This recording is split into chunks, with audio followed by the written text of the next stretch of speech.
Damn it. Man. I don't know what happened with the... Yeah, look at that.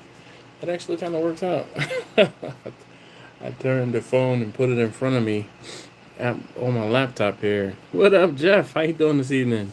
He's here now, but sorry. I'll watch it in the morning. Wanted to say hi, all everybody, and everyone getting the video with it's easy and satisfying. Well, thanks, Jeff. I appreciate that, man.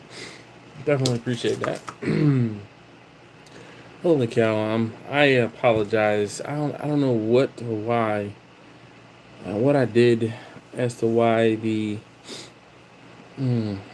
my the view was this way, vertical. I despise this. Hey, what up, Jeff? I appreciate you sticking around. Jimmy, how you doing, Jimmy? Hold on, I know Jimmy. Jimmy always asks. He's like, "What you drinking tonight?" So I have some peach brandy, and this is in a special jar. It's a good jar. But so I had some brandy, peach brandy, and it wasn't very peachy. So I cut a peach up and I lopped the whole peach in there. So we gonna crack this jar open. Holy cow, Rumpus, how you doing? 10K, so good morning, sir. I set my alarm for you this week. That's what's up. 10K, where are you? Are you in the UK or are you down under? I can't remember. Smells good. KB says, hey, people. Grumpus says, hey, Dash and everybody. I'm on time. Well, I appreciate that. Look at that.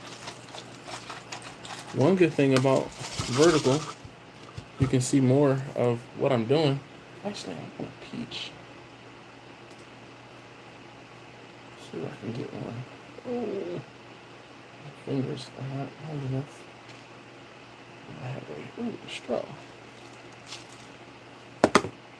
Things and alcohol that'll kill the germs. Let's see if I can get one. Trying here.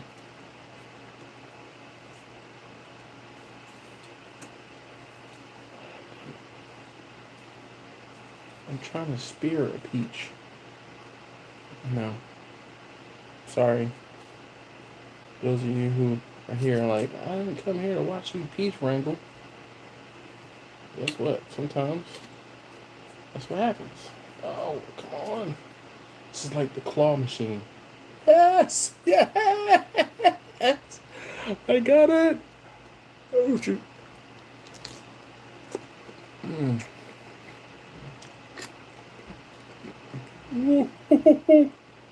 My goodness. Oh, my goodness. Oh, my gosh. Whoa. I'm just going to put that in the cup. It didn't. What's wrong, man?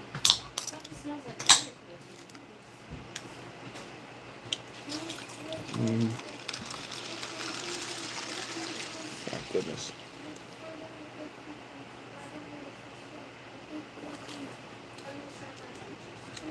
Oh my goodness. Wow. I'm sitting here using my mouse trying to move the screen. That's not the case. Alright, Blind Man Cooking. I'm waving. Dave, you missed it. Hold on one second. Alright, Dave, you missed it. I had a half-gallon jar, and I had some peach brandy, some not store-made, not store-bought peach brandy that I got from my guy, and it wasn't very peachy. So I took a peach and I put the peach, cut it up, and put the peach in the brandy. Oh my god, that peach! I had like a slice of the peach. Wow. It, goodness. 10 cases, Belgium. It's 3 a.m. at the moment. Been waiting since 2 a.m. Well, hey man, I appreciate you definitely hanging out. So 10K, what is your name? If you don't mind, I don't want to have to keep calling you 10K. Victor says this view doesn't make me look any thinner. Yeah, I know. The one thing that makes me look thinner is when I cut my beard down. Kent, he says, good evening, kids. Listening while working. Are you actually working?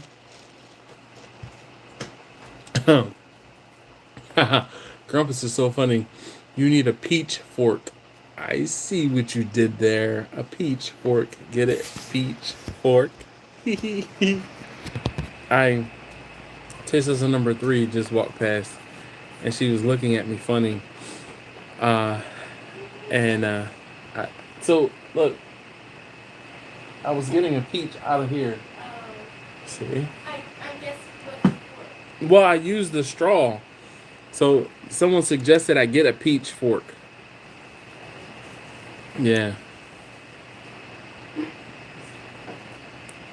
10K. What did he say? I don't know. Terry, I don't know if I say hi to Terry. Judge Webb. Okay, how you doing this evening? Newcomer? Don't think I've officially spoken to you. Webcam Billionaire, how you doing, man? He says, hey Dash, happy cooking. Bigfoot, this is good evening. How's it going? Going good. Cue to smoke. What up? What up? How you doing? I saw you chasing peaches around the jar. Yeah, that was me. Grandma says, welcome, Matt. Couldn't help it. Alright. So how's everybody doing this evening? How is it going? Oh, Matt. Alright, Matt is 10K. Now, Matt, please forgive me if I don't remember. I'm going to try to remember, but please forgive me if I don't. I'm like, what the hell? See this right there? It's one of those like sticky putty type things, and I don't remember. Oh, maybe it was garland or something was up there on the wall last Christmas, to be honest with you. But it was something up there. Excuse me. Goodness. Grumpus, I get it now. He says, welcome, Matt. Welcome, Matt. Yeah. Oh, Chase says number 3 walked through on that joke, too. So, this just leads me to my, what do you call a guy with no arms and no legs who's laying on the floor? Matt. Yeah, Matt. I moved the pit balls outside and shouldn't have. It hurt. Oh, man. Cooked the jambalaya on Wednesday. Good times. Nice. Hog. Hova says, what temp do you smoke chicken at? Between 275 and 300. Upcam Billionaire, that's what's up, man. Terry, back it up, Terry. Back it up, Terry. Every time. Terry, I'm sorry. I know you're probably getting tired of that, but every time. Luke Calamadas, he says, hey, what's going on, Dash Barbecue fame? How we doing? It's a good evening when Lou is here early. Terry says 11 more days. Shoot, I got 9 days for me, buddy. 9 days. Kirk, what's going on, man? Oh my goodness. He says, hey, yo, what's happening? Oh man, I feel like this is almost like not a family reunion, but we got a backyard get together happening. And I'm very appreciative. So, yeah, how's everybody doing? Such a good, I won't say such a great turnout, but I'm so happy everyone could be here. Look, Hog said we out here. My dream, Lou says my dream was a 500-gallon trailer cooker. All right. Oh, Terry says he was told 2 weeks no lifting. All right, well, you skipping laying on leg and arm day. Lou says, what's up, everybody? Kirk says, what's good, y'all? Great to see the barbecue crew. Yes, indeed. Matt says he's drinking coffee. It is also 3 a.m. there. But you might have, do you have like, so funny how, obviously I'm not in Belgium. So, do you refer to, you just refer to chocolate as chocolate. But outside of Belgium, we say Belgium chocolate. Uh, so, but are you having like chocolate with your coffee? Are you having anything with your coffee? I just, just want to know. Uh, let's see. Hova says buy a new smoker from Boathouse Smoke. Cut 5 pecan. He says pecan, but pecan trees in the last 2 weeks. Nice. Had to let that wood sit out in season for a bit. It's kind of wild. I have there's some apple trees in my yard, and one of the tree. I mean, they were both dying, but one of the trees fell over with the remnants of Hurricane Ian, and yeah, I got to go out and play Bob the Builder slash a lumberjack. Let's see. KB says my dream catering cooker is a Weber Smoky Mount strapped down to a Harbor Freight trailer being pulled by a Volkswagen sedan. Sound familiar? Yeah, buddy. The Jetta was technically a sedan. Yeah, man. Shoot, portable. Kansas Dash. I'm the new owner of a what is it? Green Mountain Grill. Jim Bowie. Nice. Ooh, almost said something I probably would have. If we were in person, Dutch, if we were in person, Kent, I would have said it, but ooh, almost said it. Ooh. Let's nope, I'm not going there. Lewis's chocolate. Never got anything back from Lone Star. I feel like you showcased the hell out of it. No, I didn't. But it's one of those things. I don't say it's kind of wild, but it's not the right time for anybody.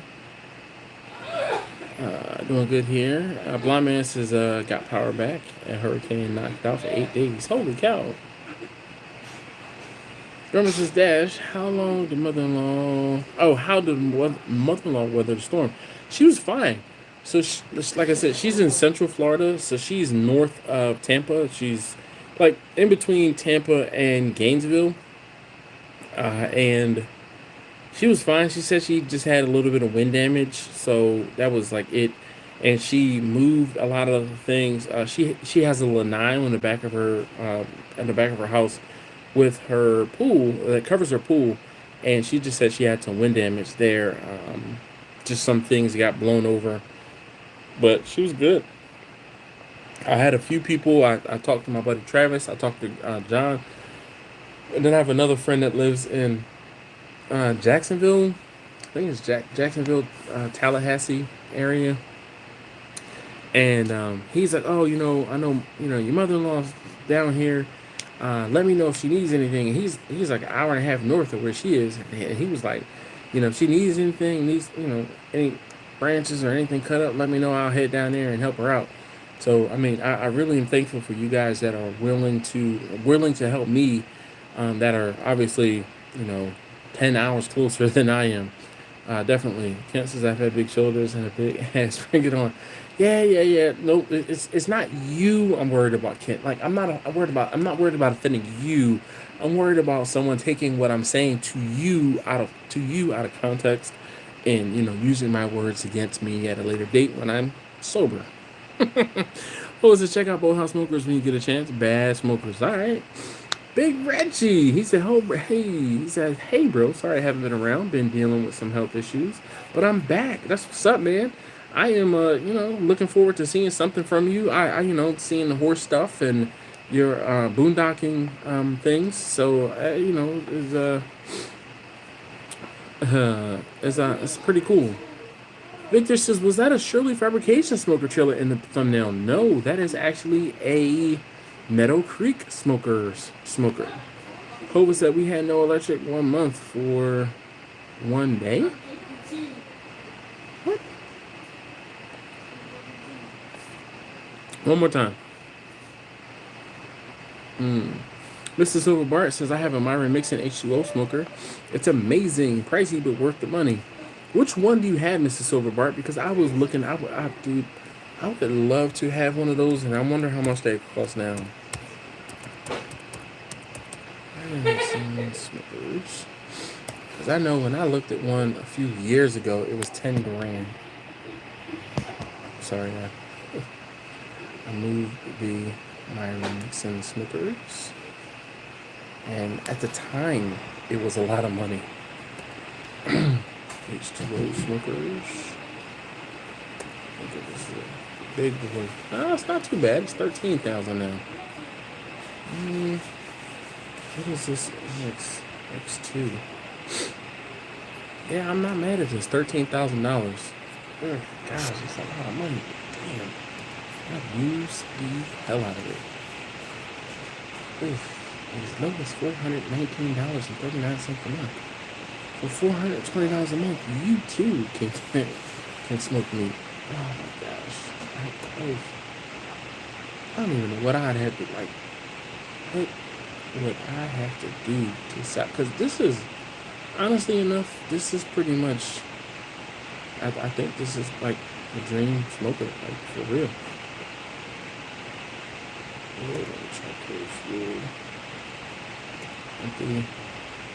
So if you're looking at the,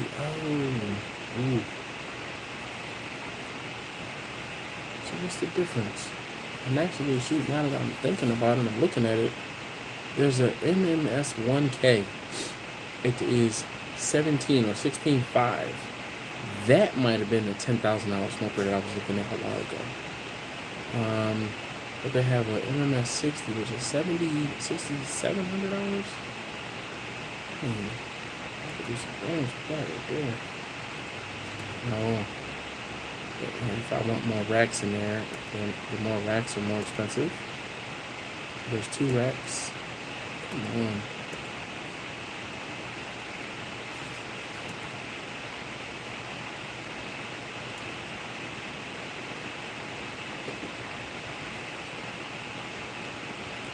And it's just 2 racks in here. I need more than 2 racks, but it is what it is. I think the this 72XC, though I don't know what the XC stands for, versus just the regular 72, or is it 60 or is it 72? See, let's see. But the 72 with 4 racks is 15 grand. 15 grand. An additional rack is $1,500. No, really, yeah, it's more than $1,500. Why? I mean, the rack area, 2,218 square inches per rack.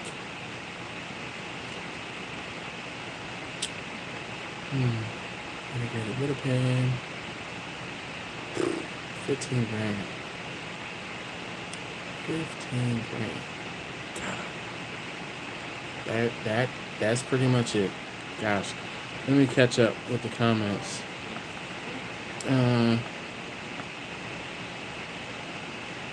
Brandon Smokes says, hey, yo.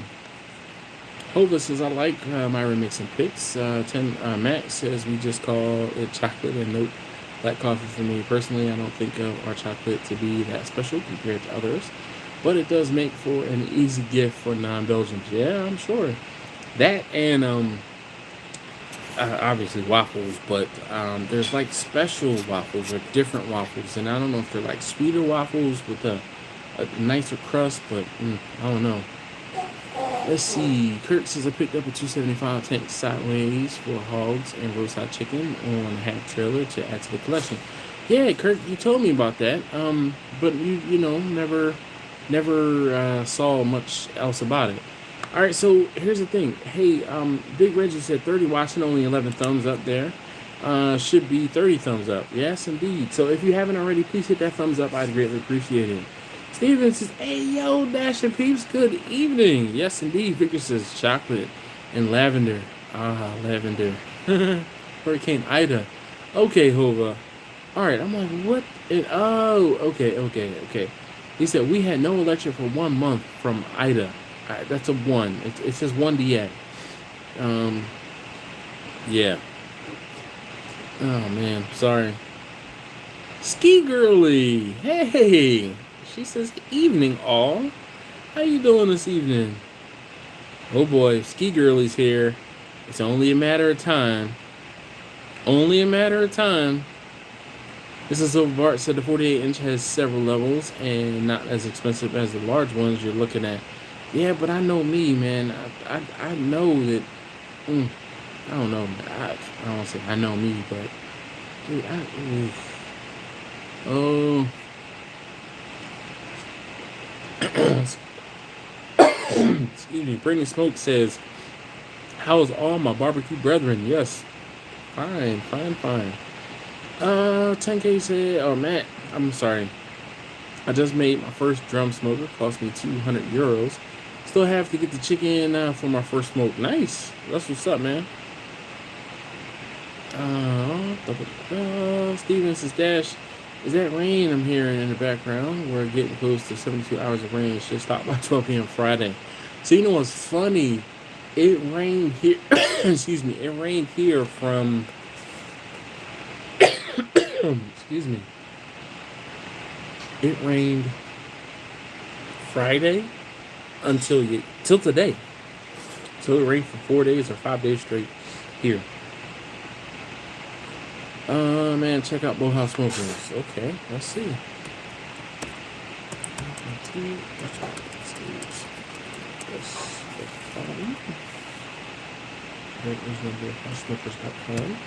I think someone.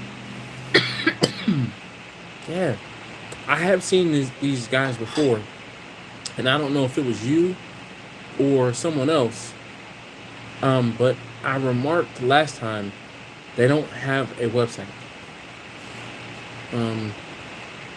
That was my exact, I won't say comment, but that's exactly what I said about them. They're in Louisiana. That is a hell of a ride for me. Terry says, I've got a 500-gallon trailer pit in my yard now that I'm buying. Nice. Bigfoot is going to be purchasing my first big boy smoker soon, torn between the Assassin Gravity Fed 32 and the Southern Q Limo. Let's see if we can look that one up. Because I know what the Assassin Q Gravity Fed is. That's a pretty nice smoker. I've seen those before. And I saw Q Limo.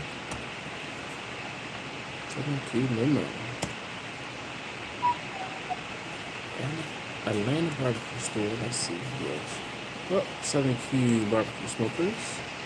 Sorry, I had my phone propped up on my screen. Oh, there's 770. Is that Atlanta? Let's see. Little pan smokers. I like little pans.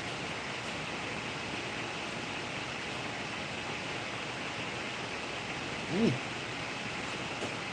These look pretty good. Oh, this one right here. This one says the model 125. That's $3,100. Oh wait, let's see. You said the Southern Q Limo. 500. 1,100 pounds.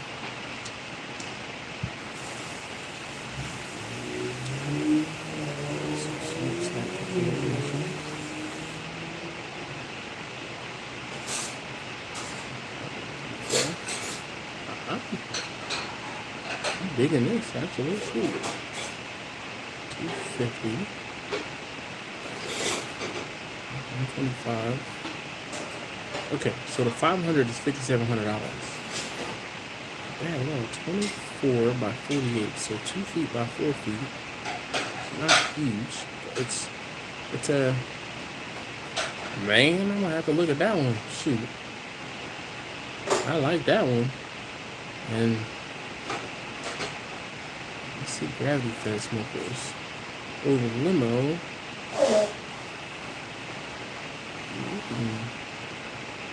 It says the footprint on this one's 36 by 48, and that's $4,500. I mean, that's not hateful. And that's a gravity fed smoker. So no, I don't know. Did you say you wanted the limo or the limo junior? I think you said the limo. 72 limo. That's nice. Hold on, let's read this.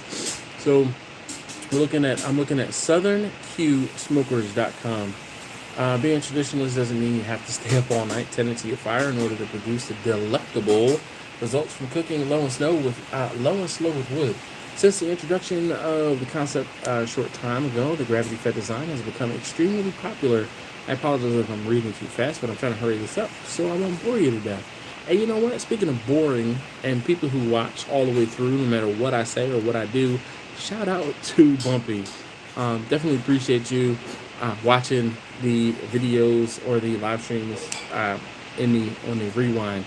And if you watch these videos, if you're watching the live stream afterward, on the rewind, please comment and let me know, and I'll shout you out too. And I'll personally, thank you for watching after the live stream, because I know it's not as fun. Where was I? Delectable results from cooking low and slow with wood. Since the introduction of the concept a short time ago, the gravity-fed design has become extremely popular with competition and backyard cooks alike. Southern Q gravity-fed smokers combine everything you need in one compact package: long burn time, high capacity, and reliable unattended operation. So you get to rest while the smoker does the work of regulating the fire for you. All of the gravity-fed smokers feature an inner cooking chamber built with 12-gauge steel and 14-gauge outer shell.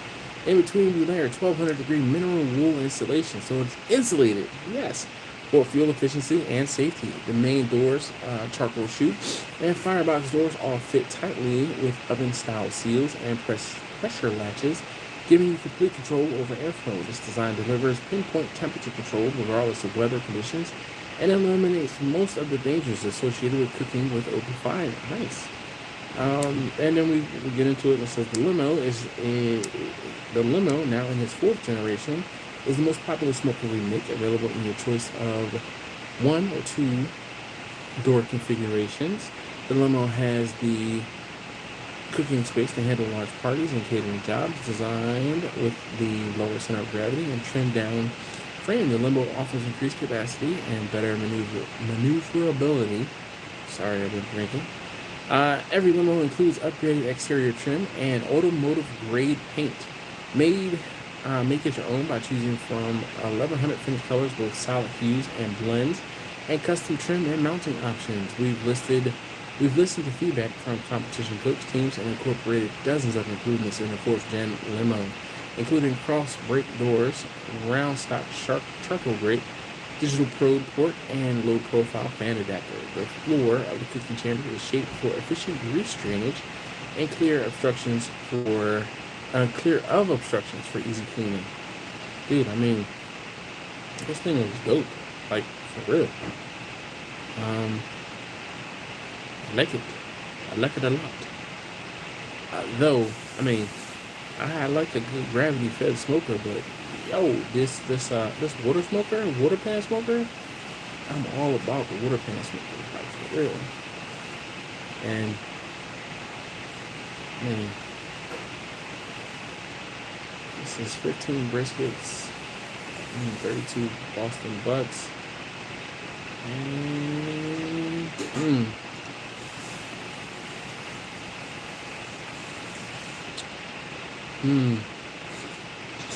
What you got on my smoker? 2x4. This model 500. 48 butts, 20 brisket packers. So I'm trying to look like, how could it fit 20 briskets in here? 1, 2, 3, 4. So I guess you could fit 5 briskets per shelf. So 2 and then 1. So like 2 long way, and then 1 the short way. Hmm. This definitely looks like a winner.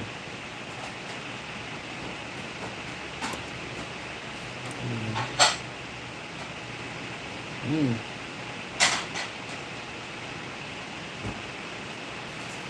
12 plates. Dude, I like it. I don't need mine on wheels though, just so I can move around in my garage. And it is what it is. Interesting.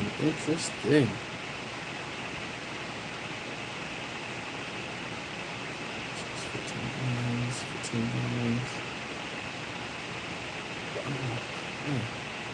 All right. Anyway, let's catch up on the comments here.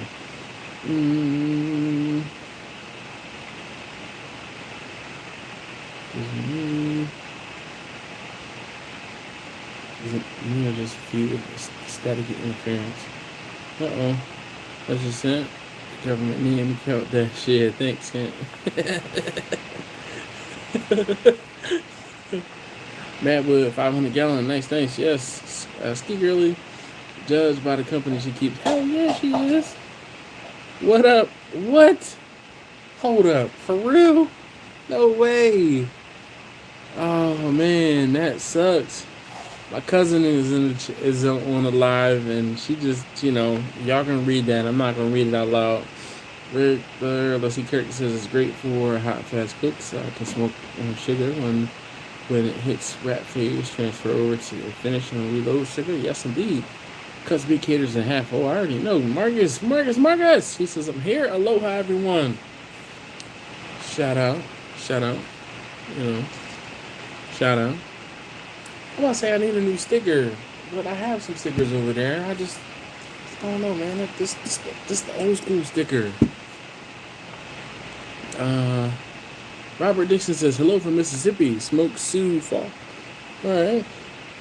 Leah Lee says long time. Have not called a live in a long time. Well, welcome back. Definitely missed you. Appreciate you being here. And, chime in. What is your dream smoker? Let's talk about dream catering, barbecue catering smokers. You guys are this is why I like talking to you guys, because there are so many of you guys that live in other places of the country where,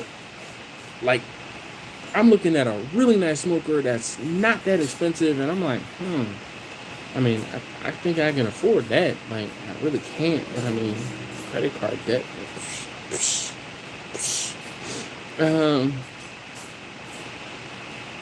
Terry says, Marcus says, hey y'all, just finished up a cook on my way home. Nice.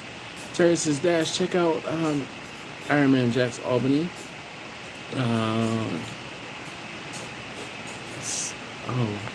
He's got from 50 gallon to 500 gallon or 1,000 gallon.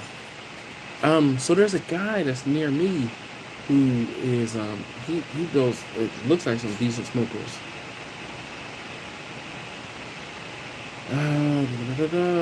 Bigfoot says limo. Yeah, I'm way behind on the comments. Howdy says, how do you Hova, says, how do you clean out a 300 gallon old diesel tank to make it into a smoker? A lot of burning. Though most people will tell you that you probably shouldn't use diesel tank because that diesel has permeated into the metal, and you'll never get that diesel taste out of it. So, but other people are gonna say, oh, you just burn the hell out of it. Just cut it open, light a big old bonfire in it, and just burn it. Burn it. Johnny is here. How you doing this evening, Johnny? There you go. Kent says, extremely hot for 4 hours. Yeah, well, like I said, there are people that say burn it. Kirk has been so busy, haven't tubed in a while. Need to go back. A Dash video, a binge in here soon. Yeah, it's so funny. El Barrio, what's up, man? How you doing this evening? I was talking about him in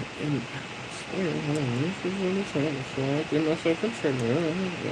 I'm saying, let me just double check. Before I get myself in trouble.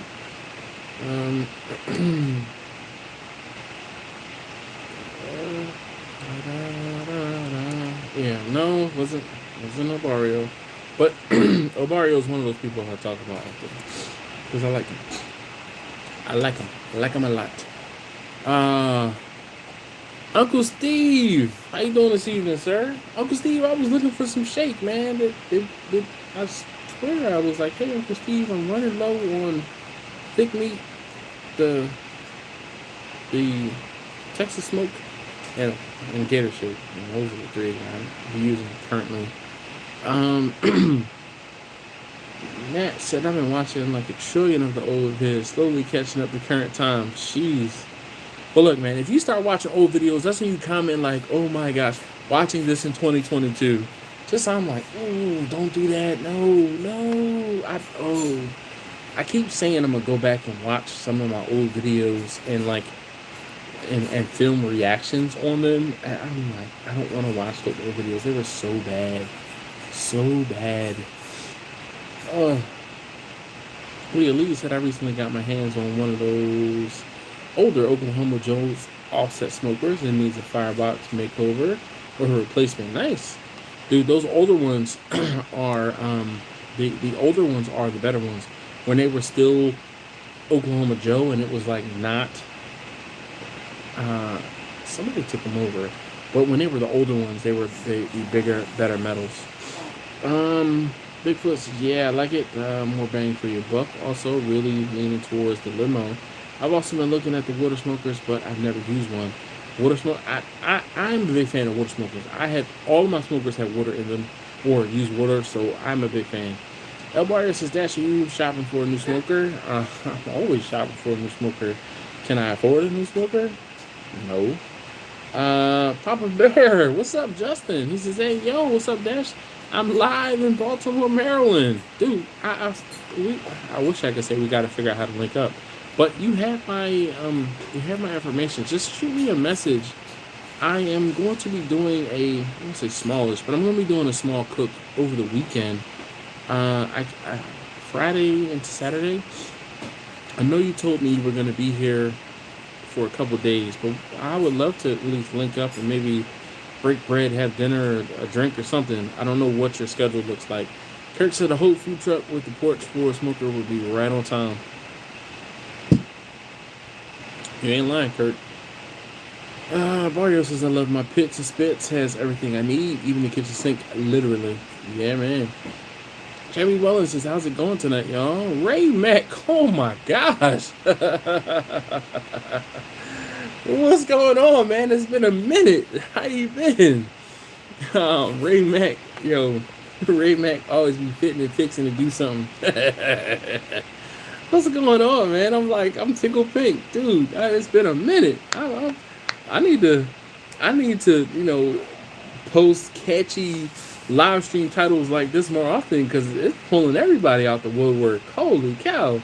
I'm good, man. How are you doing? He says, Dash, you're the best, my brother. Nah, man. I'm trying to be like you. I'm trying to be like you when I grow up.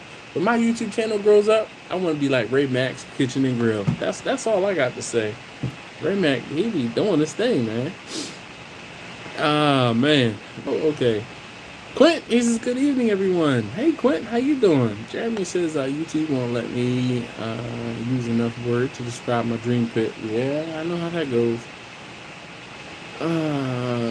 Papa Bear says, dream smoker is a Lone Star Grill's 30-inch vertical offset with a warming oven over the firebox with the upgraded off-road wheels that I bought a year ago and still have not used it yet. Yo, I am about to get in my electric car right now, drive all the way across country with a trailer and bring it back home. Bring it back to me. Because I will use it for you, Justin. I will use it for you.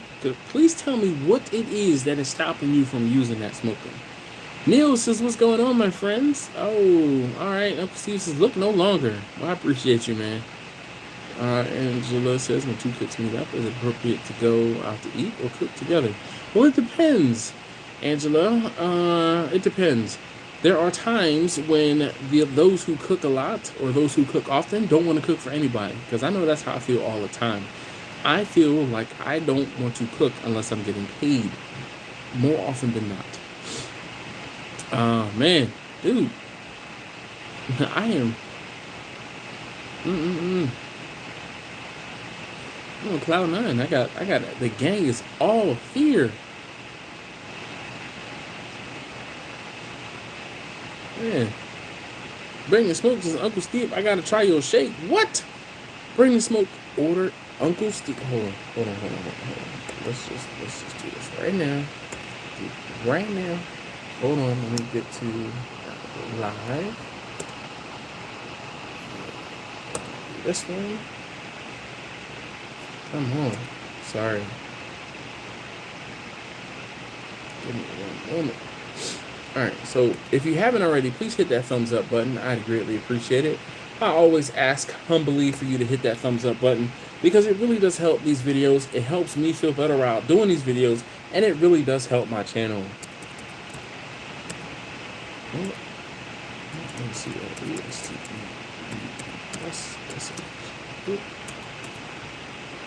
come on.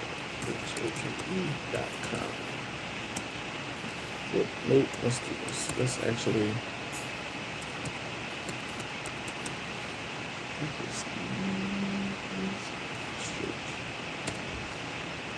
Let's get the full-on HTTPS blah blah blah blah blah. Because obviously when you put it in that way, it doesn't show the whole thing. There we go. Now hopefully that should be a clickable link for you. Yep, I see the clickable link. Let's see. Jimmy's Squealing on the Square is our big barbecue event. Starts Friday. You guys coming on down? Man, I wish I could come down. I have a cook to do on Friday. Silver Bart said Chud's Barbecue and his sidekick Boot Snake seem to be getting great results from his own pits. Yeah, I imagine. I mean, the guy's name is Brad. Brad has a I don't want to say fledgling, but he's a thriving YouTube channel, and he's cooking on his own things.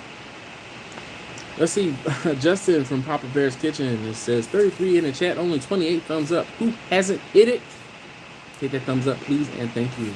Asparagus said we did another chopped brisket sandwich pop up along with our community garage sale. We had an amazing turnout and sold out. He said he was blessed. Yes, indeed.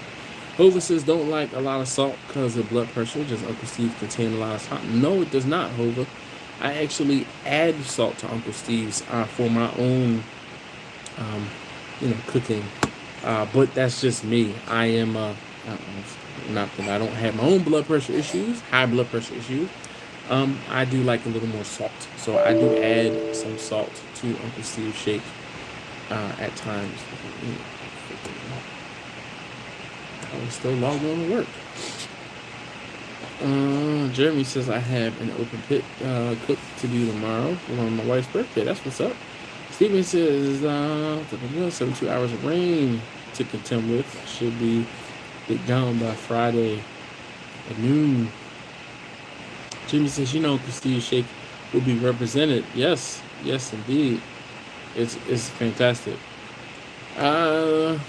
Terrace's Dash, all you have to do is ask. I have Uncle Steve's website, one of my favorites. Oh, my bad, Terry. It's it's one of those things. We base most of our flavor on spices. I can fully contend and agree there. Neil says rain go, babe, come back another day, and yes, indeed. Rumba said he woke up this morning, so it's a good day. Ray Mac. He said Uncle Steve's shake is bussin'. He said the Gator seasoning, I love it. Yo, the Gator shake is not gonna lie, Hova. You both need to order. You need to order some, and she need to order some.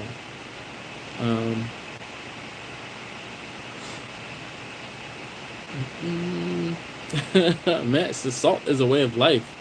Yes, indeed. Justin said I have so many people asking me to cook. That's when I finally fire it up. I fear it's going to be like Walking Dead. People coming from all directions, yeah.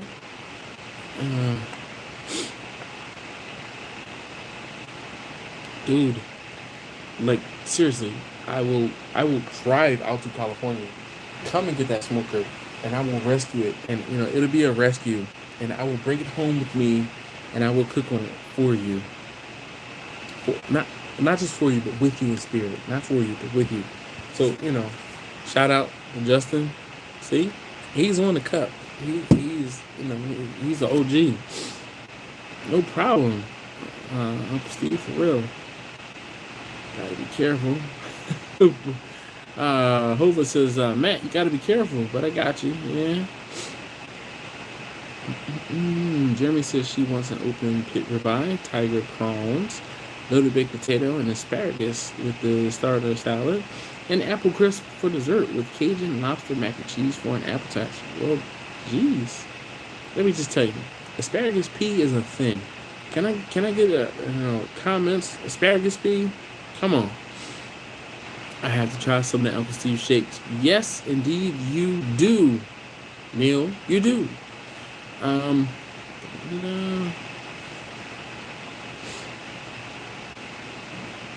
Yes. Hova said, need the 1-3 chicken and turkey.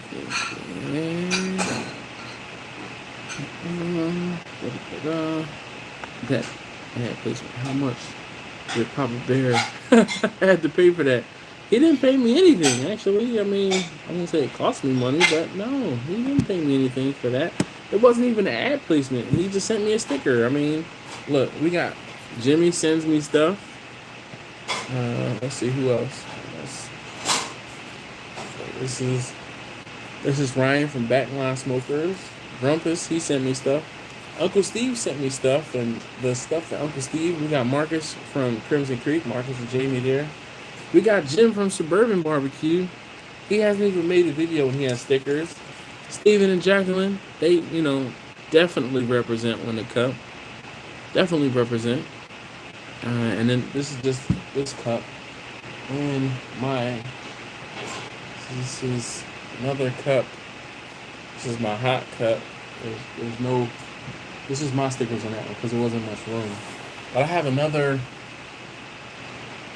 my half-gallon thermos that I use to go get coffee in. And it's sticker bound as well.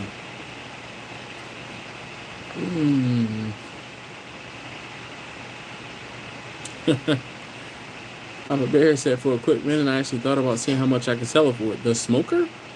What?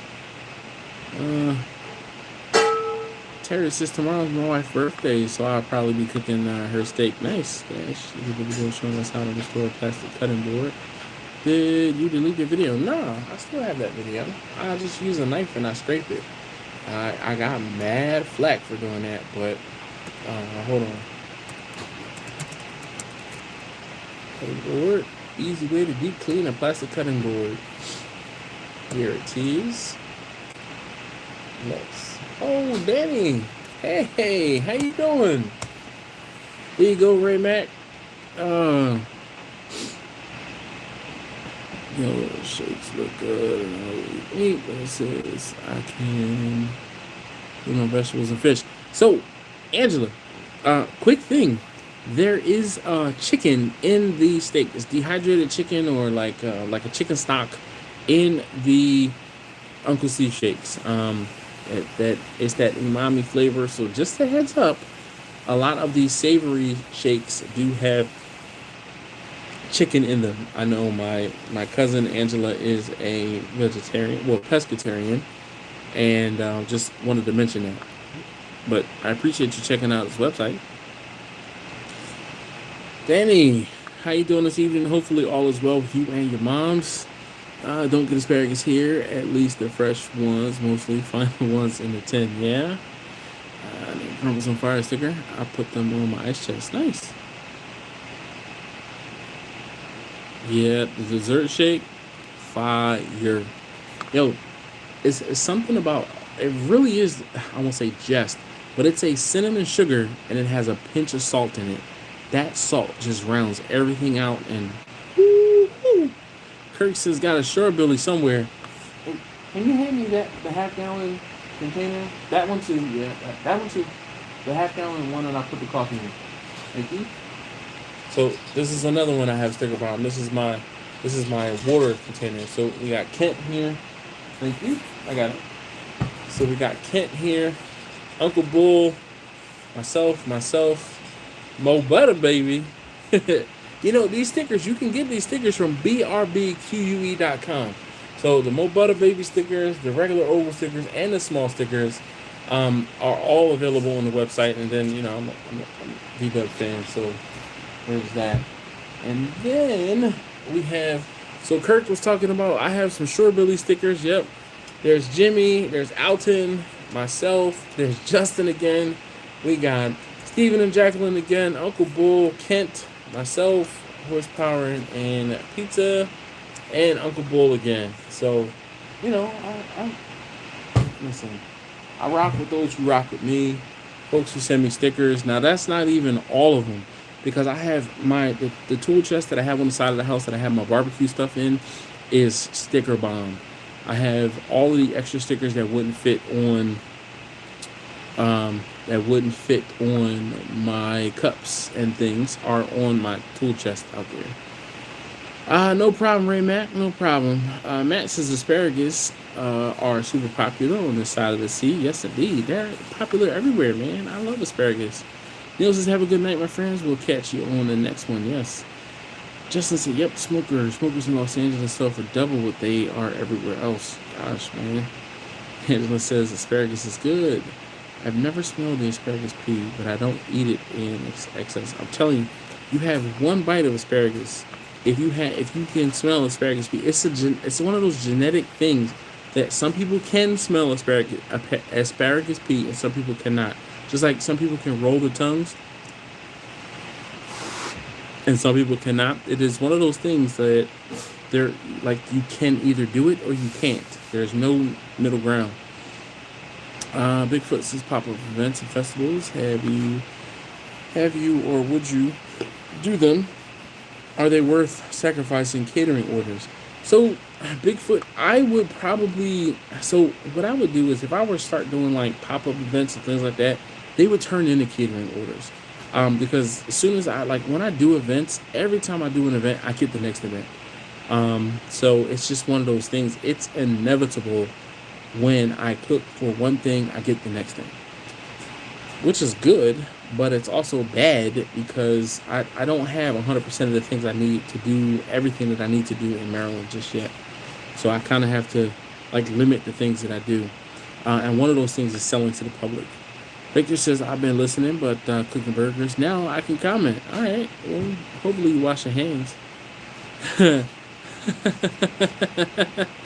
Angela says, half gallon of coffee. I thought you was a fiend. Nah, man. So I will fill this up and I'll drink this all day long. I will drink this coffee all day long. But because I am at home when I drop off taste tester number 3, the little one, at school, I'll stop back at a 7-Eleven, and it cost me $1.60 to fill up this whole half-gallon container. So what I will do is I will fill it up with black coffee, bring it home, and between my wife and I, we'll drink the whole thing, usually. Bless you. Steven says, dang, Dash, we don't get to say a pinch of salt. It's a twang. It's twang. PD Green will be so proud of you, Steven. Just, the watermelon, you cut the heart out of watermelon out, the heart.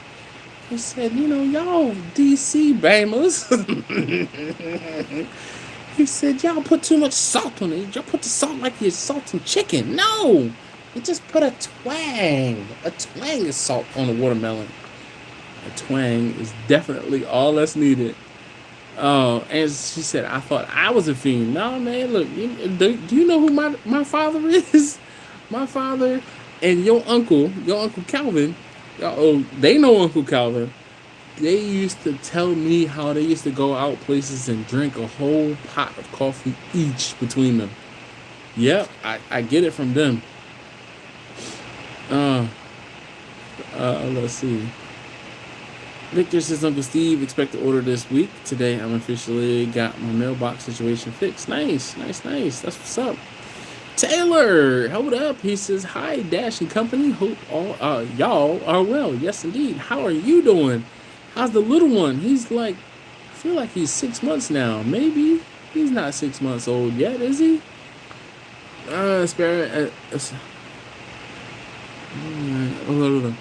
Asparagastic. Well, I'm trying to read acoustic, maybe. Acid is the culprit. Everyone's body reacts differently to it. Nice. Taylor says tahini or watermelon is chef's kiss. Salt is similar. Yes. Yo, the tahini with the citrus and the salt. So good. Yes. The chef's kiss. Yo, there's no better way to explain that one. It's like, so good. Victor says, since it's still first hour, I'll say my plan is to get a fully certified food trailer with a 12-foot porch next year. I don't know about a 12-foot porch, man. I don't know if you need that much space. Oh, man. Grumba says his farts don't stink. Oh, man. Taylor says little one is about 3 months old. Oh, my goodness, man. Time is flying. 3 months. Goodness gracious. How's he sleeping? Is he starting to do tricks yet? You know, all of those normal things. I'm getting you confused. Oh, thanks, Jen. Kurt, thank you. Jen says, hey, yo, good to hear you again. Hope all is well. Yes, indeed it is. Dude, Kurt, I have been using the hell out of that port puller thing. Dude, I really wish it came with like a quick attachment for my impact as opposed to me having to actually use my drill or a drill.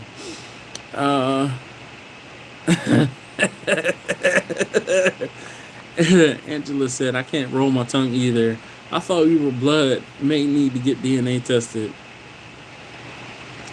Can those who can smell asparagus be roll their tongues?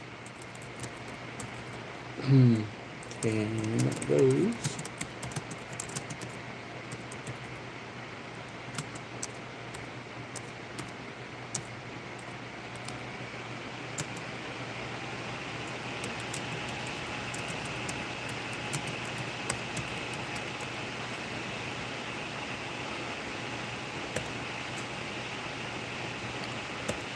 Let's see. It says it's a myth.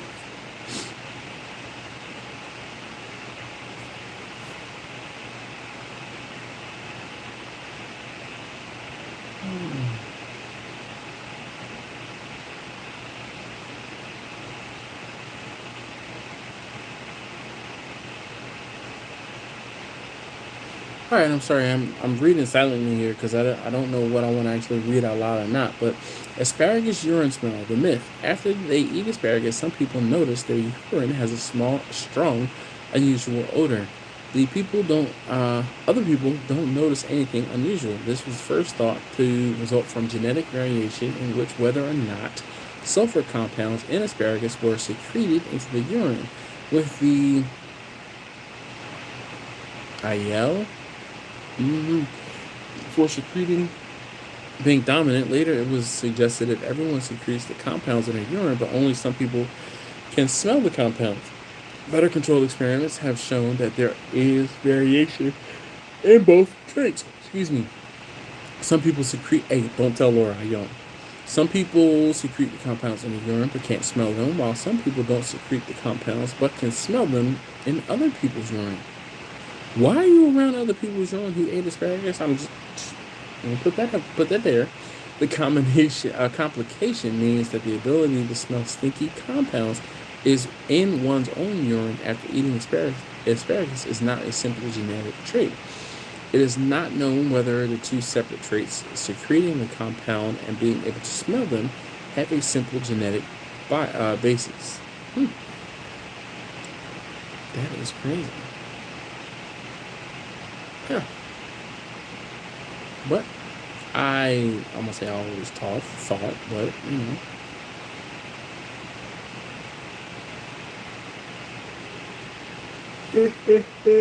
Oh boy. Don't tell Laura. Let's catch up.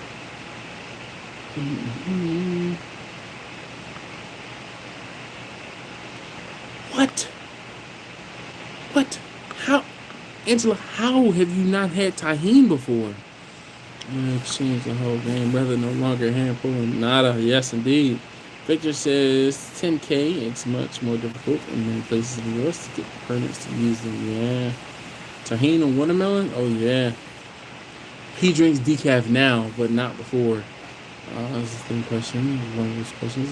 Does urine smell after eating asparagus? Holy cow. Well, Justin, I did not know that. Everyone can smell cabbage cooking. Blah. Yeah. What up, Russ? How you doing this evening? Captain Newbie's in the building.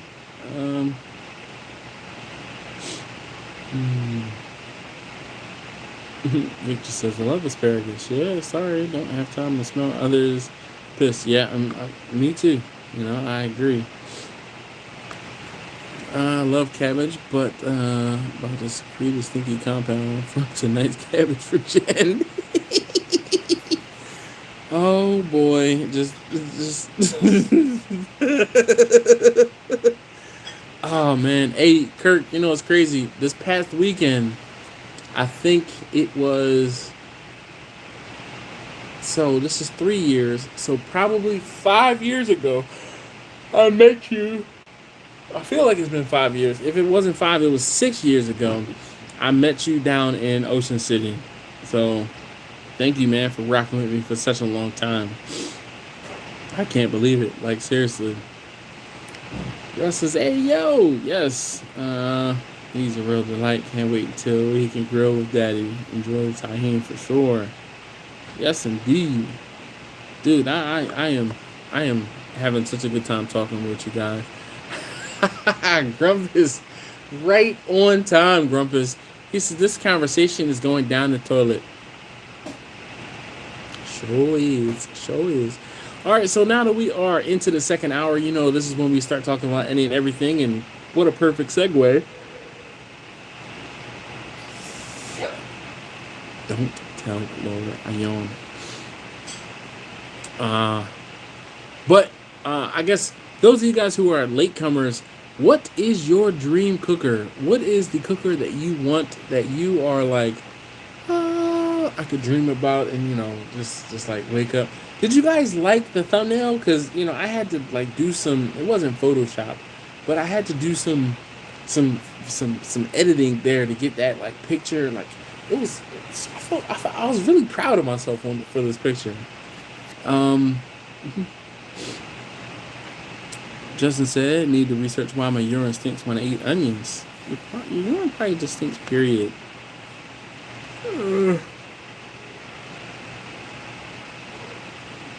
My dream cooker, I want to say I've really, I have always wanted a Myron mixing cooker. Like, seriously. It has just been one of those things. Myron mixing cookers have always been the ones that have been talked about water smokers, and you know, oh, dude, what are you making? Hey, taste tester number 1. What are you making? Oh, all right. I'm like, yo, I smell sweet, but I couldn't put my. I'm like, are you making sweet potatoes or something? I didn't hear you. No. I have to do blood work in the morning, so I am trying to limit how much sugar I have. Unfortunately, we haven't even talked about mine. Matt said I like the thumbnail a lot. Thinking like 6. My man, good times, always a pleasure. Have to get together again soon. Yeah, buddy. So I wish there was, I'm gonna say more charging, but there really isn't any. The charging I get for free, there isn't down. Oh, Kurt, you might have to meet up and do some pew stuff, because I have not been out to Delmarva in a while. So maybe that's what we'll do. Grumpa says I would love to have my LSG on the trailer, but then I wouldn't fit through the side gate. Yeah. Baker said if smelling asparagus pea is a problem, you might suggest your date not order the asparagus so as to avoid certain offerous situations when getting intimately romantic later in the evening. Well, personally love the snag of Shirley, but those prices and the wait time. A dream catering cooker would probably be an American Barbecue Systems rotisserie system. Yep. They make some nice looking units. That is another one that is high on my list. Every time somebody talks about one of those things, I'm like drooling, looking at those rotisserie cookers. It's just a matter of like, oh my gosh, like how could I afford one? Kurt says, actually, Sugar pushing 6, and I found your page searching for smoke grills. So, maybe a little bit longer, yeah. Darnell, what's going on? He says, hey gang, what's up with you? Yeah, it's just, I mean, look, I talk about it, I'm gonna look it up. I mean, Angela's laughing at my Google search on rolling tongues and smelling asparagus pea. I mean, it is what it is. You never know what you're gonna get when you start watching this thing here. Have you charged at another EA station? Because, you know, I was chuckling. I told your cousin, you know, my wife, I said, I done turned her into an animal. She went to an EA station. I'm like, she's no looking back. She ain't charging at home. Not until the EA stations start charging again. Oh, man. Let's see. Jeremy said he smoked sauerkraut and butter on top of jalapeno and cheddar and beer brat on a toasted roll is a pleasure unknown to many. Oh, damn. Smoked sauerkraut and butter on top of a jalapeno and cheddar beer brat. Man. Sean, he said, I've always wanted to be a smoker, but since I don't cater and my kids are grown, I just can't justify it. Sean, you know as well as I do that you will figure out the tax advantage for buying a big smoker and using it to cook. Like, come on, son. Come. Hey, Sean, let me tell you, like, can I let you in on a little secret? I just did my taxes last week. I just did my taxes. Like, sat down, did my taxes. Yo, it took me all day to do my taxes. But I got them done, and I'm getting a refund. I'm paying down some debt. Bing! I figured you might appreciate that. Oh, gosh, it was... Ooh. First Love, what's going on? He says, hey, yo, Dash. How you doing this evening? I am bummed. I've really genuinely, I like listening to your live streams. And it's one of those things where, you know how someone, like, there's a lot of you guys who know me for barbecue, right? But I'm into other things aside from barbecue. Like, I obviously can talk about my electric car ad nauseum. It's been 3 months. I have 10,000 miles on it. I can tell you lots of things about driving electric cars and electric car infrastructure and charging and all of those things. I could talk about it. I won't say ad nauseum, but I can talk about it. I'm a big Pew Pew fan, okay? I could talk about that. Obviously, I have kids, and I can talk about them. I mean, I'm multifaceted. Same thing with First Love. I appreciate definitely hanging out and checking out his channel, his other channels, or his other things, and seeing what he talks about, because he's got a group of friends, and they just like it is funny watching them come together, and it's like 4 or 5 different personalities, and I enjoy it. I really do. Kirk says, and that basket you built me still running strong. Can run barrel at 250 degrees for close to 16 hours. Well, damn, that's what's up. Grandpa says, how about that purple brisket eater Johnny Mags just picked up? Dude, that cooker is fantastic. That's another one. I wish I had, not for nothing. Johnny Mags, he's got the bag, okay? He's got the bag. I don't have the bag. I am working on a shoestring, and it's like, you know how your shoestrings are worn and you pull it one time and it breaks, and then you gotta like restring the whole thing to kind of make that shortened shoestring be able to tie it up. That's my budget. I like a broken shoestring budget.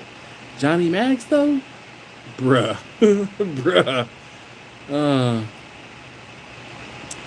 Yes, Sean is laughing, dude. I'm dead serious. I think my next cooker will be either a Weber kettle or an OKJ Blackjack. All right, I have to look at, is the Blackjack the like the drum looking one? Yeah, Sean says, as long as you don't owe, it's all good. Oh, yeah. Oh, yeah. Look, I know all about Backline Fabricate. Well, this was when he was Backline Smokers. He has upgraded and changed his name to more sophisticated Backline Fabrication. Now, I will say that the fabrication label is warranted because he does make more than just smokers. He makes a lot of cooking apparatus.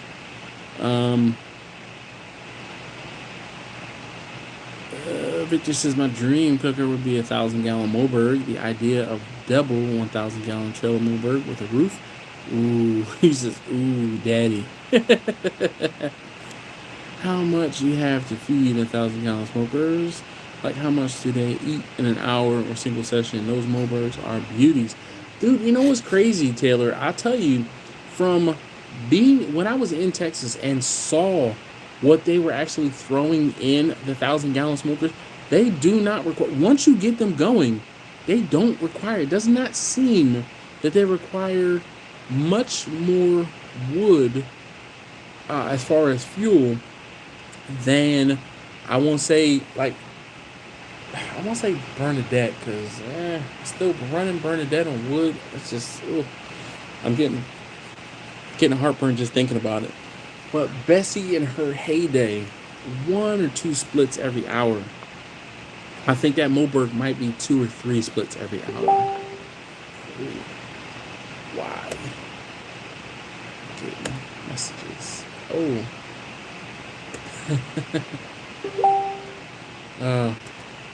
Hold on.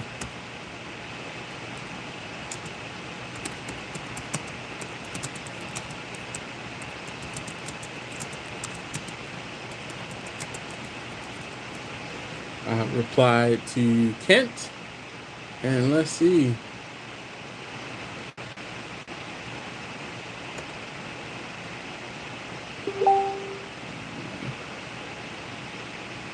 Kurt, what is this?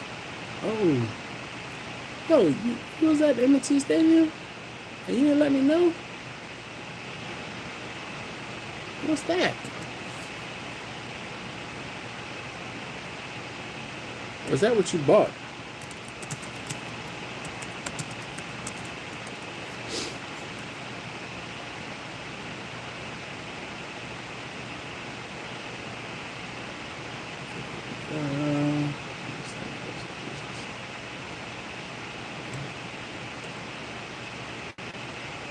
See, 11,000 in 2 years, though. We're talking. Sorry. All right. Let's minimize that. Sorry, before I get distracted. Victor says they only used 2 splits per hour in a Moberg. Amazing. Again, once you get it up to temperature, it's kind of just like, boom, you just kind of play with it.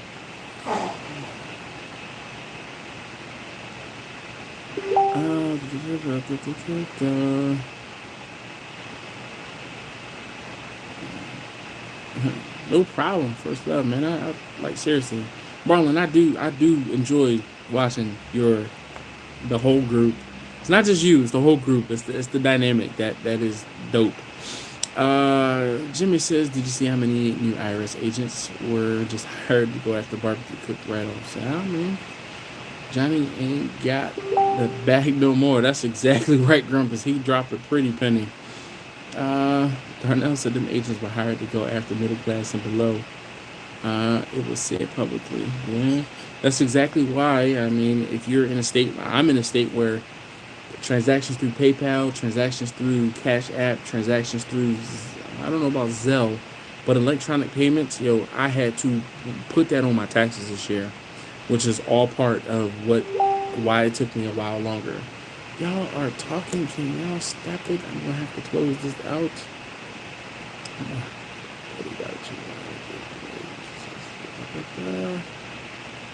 Nice. That's what's up, Camp. We're going to be December 4th. The Broncos game. Really huge game. I don't know why. Alright. Let's close Facebook. I'll talk to you guys after I finish the live stream. So that's the problem. I open up Facebook just like, hey, don't you want to see your messages? No, I don't. Oh, Kirk says, I Facebook messaged you the perfect smoker. Now I see. Eh, it's a nice smoker. Not to go after the millionaires and billionaires. Yeah, Darnell, you're absolutely right. Jacob says, are you a fan of offset or reverse flow? Reverse flow, but reverse flow with water. Moberg or backline is the pit to have. If I'm gonna say splitting hairs, I'm going with Ryan at backline. Just because I know him personally, and I've known Ryan for years. I've known Ryan for 3 years now. Yeah, 2. It was February 2020, right before the pandemic. I was in Texas. The dude, and you know, it's crazy. Like, I was sick on the plane, and everyone, you know, they're talking about this this whole flu that's coming from yonder, and I'm on the plane like coughing up a lung, and I was like so sick. Taylor says that's some nice efficiencies. Suppose the walls held a lot of heat once you get it going. Just need to keep it going in the forward direction. It's cool. Yeah, man. Yeah. I mean, Kent, it's cool. Wait. But not the smokers. I'm check it. Smoker. Here's that tap. It should burn. It should burn. Use less fuel. Yes. So the whole thing is, it's just like accelerating the car, Marlon. When you are at a standstill, you use more fuel. I won't say gas, but you use more fuel to get going, right? But once you get going, all you have to do is kind of like coast, right? You just apply little bits of throttle here and there. Same thing with a smoker, with a big smoker especially. Like with my big smoker, Bernadette or Bessie's best example. Bessie is the best example. I load the firebox up and get the fire raring to go. Once I got a cold bed where the fire had kind of died down a little bit, I throw 1 or 2 splits into the smoker every hour or so. Same thing with those bigger smokers. You like cram them full of wood, get a fire going. You get that heat, boom, push through that smoker. Once you get that heat pushing the smoker and then it gets going, you just need to maintain that heat. Victor says different smokers, different results. So again, Moberg burn 2 splits per hour, but they have a insulated firebox. Aaron Franklin's big smokers, fireboxes are not insulated and burn more. What about a Lang? Matt Gray, dude, I wanted a Lang. I wanted a Lang smoker, like, cause, you know, I'm cooking on a Lang. I wanted a Lang smoker for a long time. It's just, I want to say, I don't know.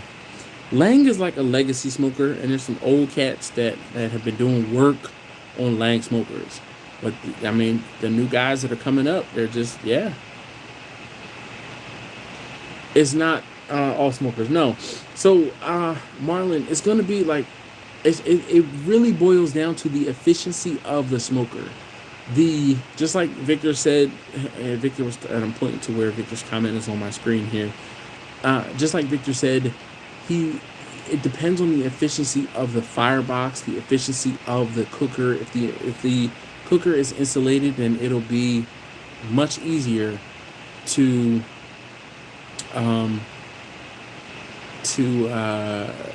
get like and maintain temperatures.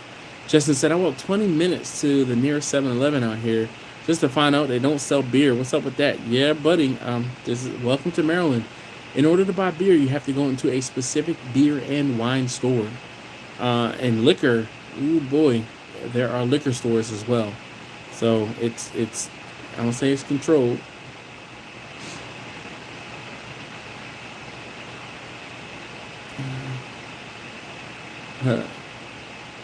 Yeah, Kent says Ryan builds beautiful pits. Yes, indeed he does.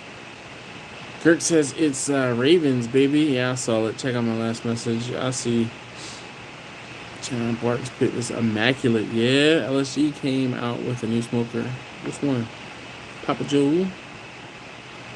CJ's Jumbo is beautiful too. Yeah. Terry says if I was to buy a Lang, I'd pass up for a Jambo. Oh, yeah. LSG Texas edition. All right. Mike, how you doing this evening? Jeremy says, I have an eye on a Meadow Creek 26-foot with awnings, fish cooker, 3-bin sink, cooler, and warmer combo trailer. Dude, so Jeremy, it's funny. The picture in the thumbnail that I posted is Meadow Creek. I actually like Meadow Creek. Is it Don? Is it Don from the farm? I think it's Don. He says, I'm blessed to have my dream smoker, a stump stretch, gravity fed insulated cabinet smoker, runs mostly on charcoal with chunks of flavor wood. Nice. LSG Texas edition. Control T. Lone Star Oreos with a Z.com.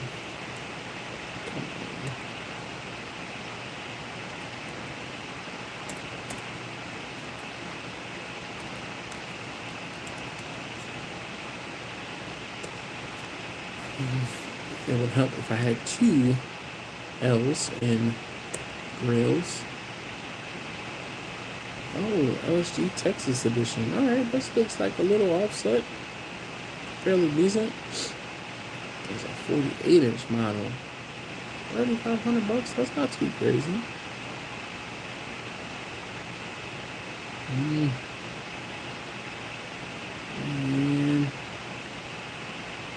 jeez, that is nice. Let's see the inside. There we go. Oh, you got 2 racks in there. I mean, that seems like a decent sized backyard cooker. I mean, if you're just cooking for you.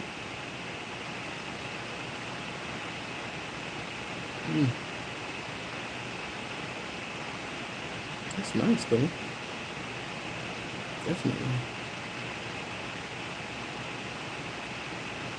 12 months financing. Ooh, woof. Wow, that's some strange booze laws. Yeah, Alabama makes it where you can only buy booze from the state-run stores, spirit stores, which are not state-run, are required to purchase from the state. Yep. So in Pennsylvania, there's state stores, and in the state stores, you can buy liquor and wine, and you buy beer from distributors. In Maryland, and actually it's crazy because in Maryland, the beer, wine, and liquor can be, it depends on the county on how it's sold. So I think Justin said I can't remember where exactly he said he was. He told me where he was, but I can't remember if it's in Baltimore City or Baltimore County. But the laws change depending on if you're in the county or the city. If you're in the city, you might be able to find a package store. The package store is going to be a bar that's going to sell you your package basically in a brown bag. And looking at the time, it's 10:23. You might be able to find a bar, and they charge you like an extra, I don't know, 5 to 10% for the package goods, like for you to take a brown bag and take it to go. You need to find a beer and wine store.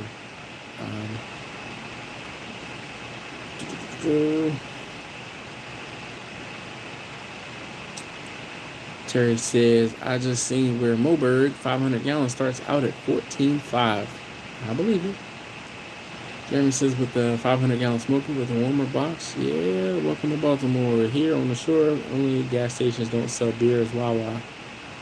Addicted to the EA life. I love it. Looking forward to another road trip. I told her, I said, I told her after I talked to you on Monday, I said, I created a monster. I told her, I said, oh man, dude. But now you understand like how easy it is to road trip with your electric car, especially if you can find charging with EA stations. Because, dope. And you have it better than me because you have an extended range EV. So yeah, you're good.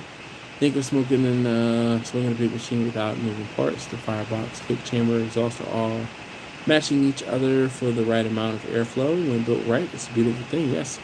I have to go. No problem. Time to do homework. Y'all have a great night. Hey, Justin, be easy, man. Thank you very much for hanging out. Jeremy says, let's talk. If we hit the lottery smoker, we would buy. Money is not an option. An object. I think... So I would probably buy multiple smokers, just knowing me, right? I would reach out to Ryan. I'm like, Ryan, I need you to build me a kick-ass smoker. Boom, blank check. I would buy a Myron Mixon smoker, just like right now, where I have multiple smokers for multiple things. Jeremy says, kind of, what were we going for? Yeah. Victor says the new LSU Texas model looks great, perfect for the backyard cook. Yep, I just said the same exact thing. Kirk says I buy from Aaron Franklin's restaurant in my Rain's label and live happily ever after. Yeah.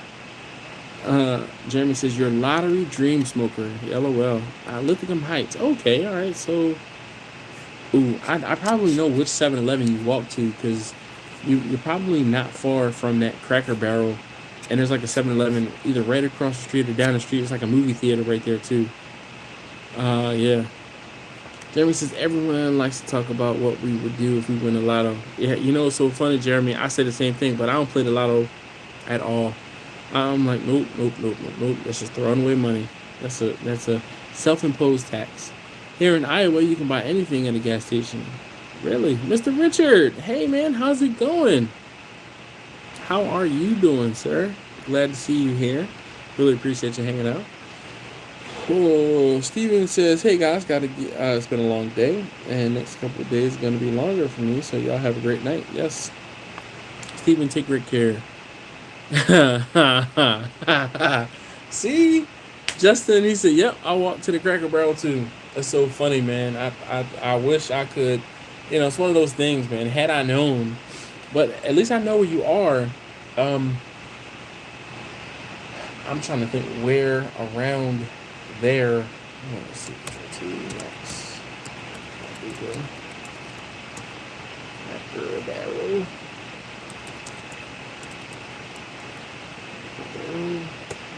Road. Let's see what's near you. There's not much.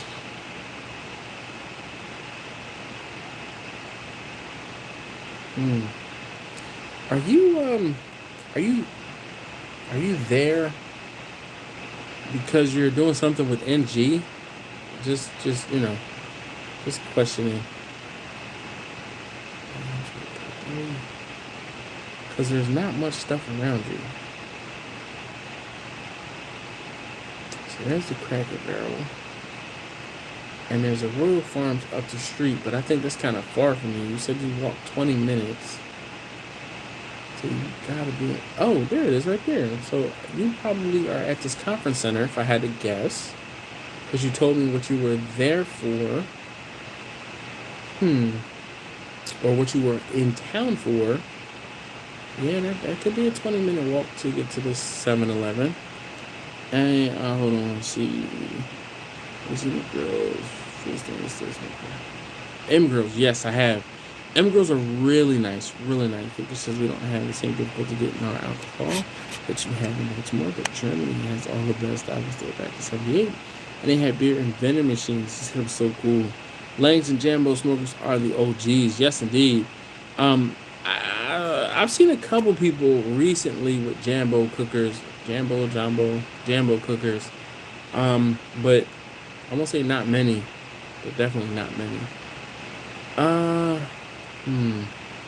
Dude, there's nothing near you to buy. There's nothing really near you to buy a liquor. Taylor says, gonna scoot. Been real as usual. Take care all. Yes, indeed. You too, sir. Is it Taste Tester number 3 your bass player? No, Taste Tester number 1 is the bass player, my oldest son. So, Taste Tester number 1 is my oldest. Taste Tester number 2 is my middle. And Taste Tester number 3 is my youngest. She's my daughter. I don't even see anywhere near where you are. Because, like I said, you told me what you were going to be here for. And you know what? Oof, gosh, it's a ways away. And you can't even walk there. So let's see. Here. And let's search nearby. We're going to do beer store. Yep. That's what I thought. So there's a place, it's called Whitney's Liquors. It's an 8-minute drive. It's 2 miles away. So if you are, I'm gonna say so inclined, but yeah, it is actually, if you look up G&M crab cakes, I think it's right across the street from G&M. Down a little bit. Yep, right across the street from G&M's. Highly recommend G&M as far as crab cakes. Highly recommend. Arbitration training at the Maritime Institute. Yeah, I want to see. So I don't know where the Maritime Institute is, but I did find the Maritime Conference Center. Are they the same place?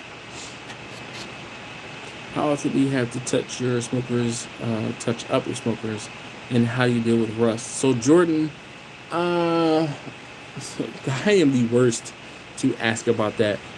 I am a form over function type person, or a function over form. I don't repaint. I haven't repainted any of my smokers, really. I repainted one. I repainted Bessie, which is my oldest big smoker, one time, and it just kind of rusted and got looked the way that it looked again soon after, and I was like, that was a waste of time. So I haven't like touched up or repainted any of my smokers, to be completely honest with you. Victor says good luck with that, Matt Wood. That would be great. Yeah. Everything said I want to enjoy. We'll pick for it. Money on next up. So I can't always guarantee that he will be able to pop down. He is currently doing driving school, and the driving school is because he went upstairs because he ate his dinner, but the driving school is from like 6 to 9. Okay, Justice is saying seafood fan, yes indeed. I almost said it sounded like rain. No, it wasn't rain.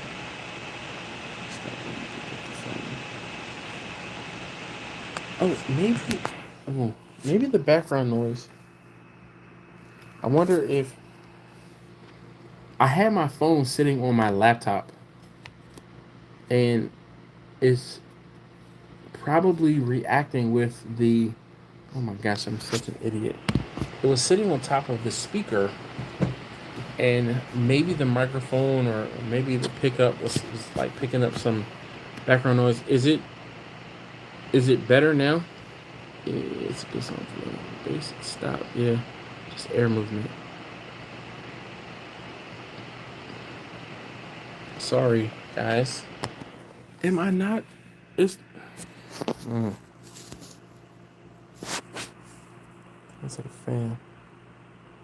The sound when you picked it up sounds like a fan. So there's that fan above my head, but normally that one doesn't make noise. There's the ice maker in the kitchen. It says it's back now. I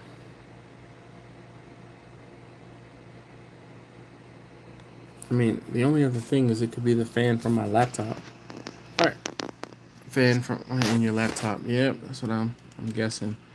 All right, I can move my phone. It's whatever you put the phone on. All right, that was my laptop. So let's just move it from my laptop, and we will set it up over here off to the side. It's good when you pick it up. So that leads me to believe that my headphone, the earplug. So let's see, but it wasn't actually connected. How's this? Can you guys hear me? Did the sound change at all? Because, gosh, I'm so sorry.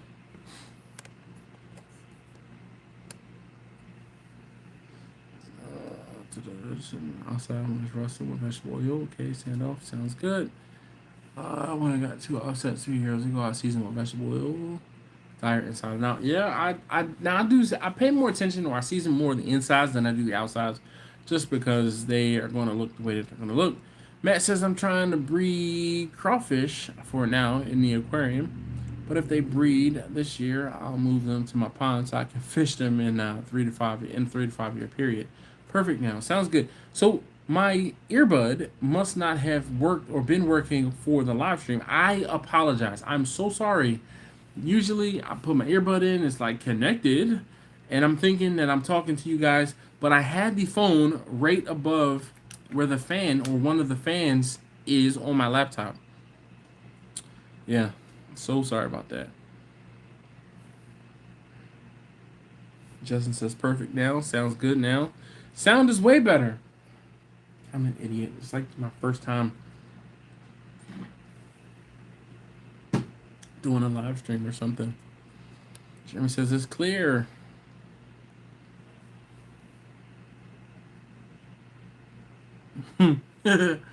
No, Grumpus says I tuned it out. Then I noticed. Then it got quiet. I noticed the quiet. Yeah. Did you change fan rotations for winter flow? Maybe the new wind direction. No, I don't. I am lazy. I don't change the fan directions.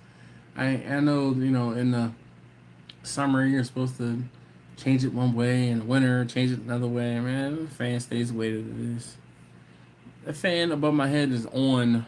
I won't say all summer long, but normally in the winter, I just turn the fan off. We don't have the fans running all the time.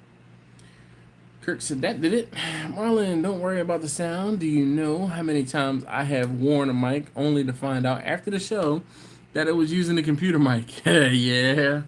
Listen, we're not gonna talk about that, Marlon. We know it's all right. And outside of the smokers, they are outside all year long and live in Washington State. And I have had no rust, just season right over the paint. Yep. Thought maybe it was resting on the cup holder. Nope. Angela says we have drive-through liquor stores with beer and wine here in Southern Maryland. I'm just gonna let that sink in. She's talking about Southern Maryland. Slower, lower. Okay. Let's just leave that one right there. The jokes sometimes they write themselves. I won't say there's a lot, but there are some, definitely some drive-through liquor stores. Jordan says, have you seen the American Barbecue Systems Barbecue? It really had my eye on. Been thinking about upgrading to that coming from my Hungsacker drum. Nice. So Bart, by the way, the Meyer makes the smokers are insulated. Don't use many sticks for heat in the summer or winter. Yeah, man, Mr. Silver Bart, I can't. I really wish I could say, okay, you know what? Screw it. I have been trying, like, I won't say desperately, but I have been trying to pay down my debt. And here you guys go, and you're like, hey, look at this $5,000 smoker. Ooh, I could use one of those. Like, really use one of those. Marlin liquor stores for beer. Yeah, man. So the liquor store sells liquor, beer, and wine sometimes. But it's so funny, depending on where it's and this is the whole thing. Like, when I go different places, I am amazed at the fact that you can buy. Like when I was heading up and down the East Coast, going down to Florida, I was amazed. I was going into Walmart buying beer, and I would go into Walmart and buy beer that I didn't have or see or I couldn't get in Maryland. But I'm also not looking to buy a whole bunch of beer. I like my liquor, so I got a guy and he hooks me up. I just slide him a little bit of meat here and there, and he's like, "Hey, hold on to this jar for me till it's empty." Okay, say less. Victor says, until Laura's back on a regular basis, don't worry about the yawns. See, dude. Thanks, Victor. Mr. Silver Bart says, less wood saves money. Yes, indeed. The water thermal mass and water smoker is a game changer. Yes, indeed, Jeremy. I agree. All of my smokers, all of my big smokers have water in them. And I tell people all the time, people are like, why would you want to put water into a smoker? Because the water there's a specific term. The water thermal mass in water smoker is a game changer. I can't think of the term I'm looking for. Damn liquor. Gotcha. Matt, if you ever come to Belgium, or our supermarkets have walls of beer from all over the world in every single town. Matt, is that an invitation? Because don't threaten me with a good time. I am a beer snob by heart. Jordan says, have you ever used any of the air controllers like Fireboard or ThermoWorks billows for long cooks? So I'll be honest, I used a barbecue guru way back in the day. And the issue with the barbecue guru, I was using it in Vicky, and it didn't blow enough air for Vicky. It just didn't work. And there's a video on my channel where I bought the smoker from Kirk in Northern Virginia, well, Central Virginia. I bought the smoker from Kirk, not Kirk on the western eastern shore, but other Kirk, and it just wasn't performing right. That so there's a video where the fire department was called and they came out and there was a helicopter swarming overhead. That was early stages of me cooking with Vicky, and she just wasn't breathing right. So I'm like, Kurt, something's up. I can't get this smoker to cook properly. Excuse me. I am having issues. He's like, bring smoker back. Bring the smoker back. I'll see what I can figure out. So he took the smoker back and he opened up the exhaust port in the back, and as opposed to being one 4-inch stack, he put two 4-inch stacks as far as exhaust. And it worked better, but the smoker still works better on charcoal than it does on wood. Now, to my, I don't want to say dismay, but I have not built a small enough fire in that cooker, I think, to make it really work the way that I would like it to work. But, I mean, I use it with charcoal and it's kind of set it and forget it. I love living in Southern Maryland. The drive through liquor and hunting was great. Port Tobacco, then Cobb Island. Buffer. Nah, it is more insulation, Silver Bart. It's not a buffer. Thermal insulation is what thermal insulator is what I would kind of say. But it is heat sink is actually the term that I was looking for. So the water acts as a heat sink, and it sucks all of it lowers your temperature down and it evens your temperature out, because the heat will come in and the water will not allow it to get too hot. And so basically that water it adds moisture to your cook, and it acts as a heat sink to keep your temperatures down.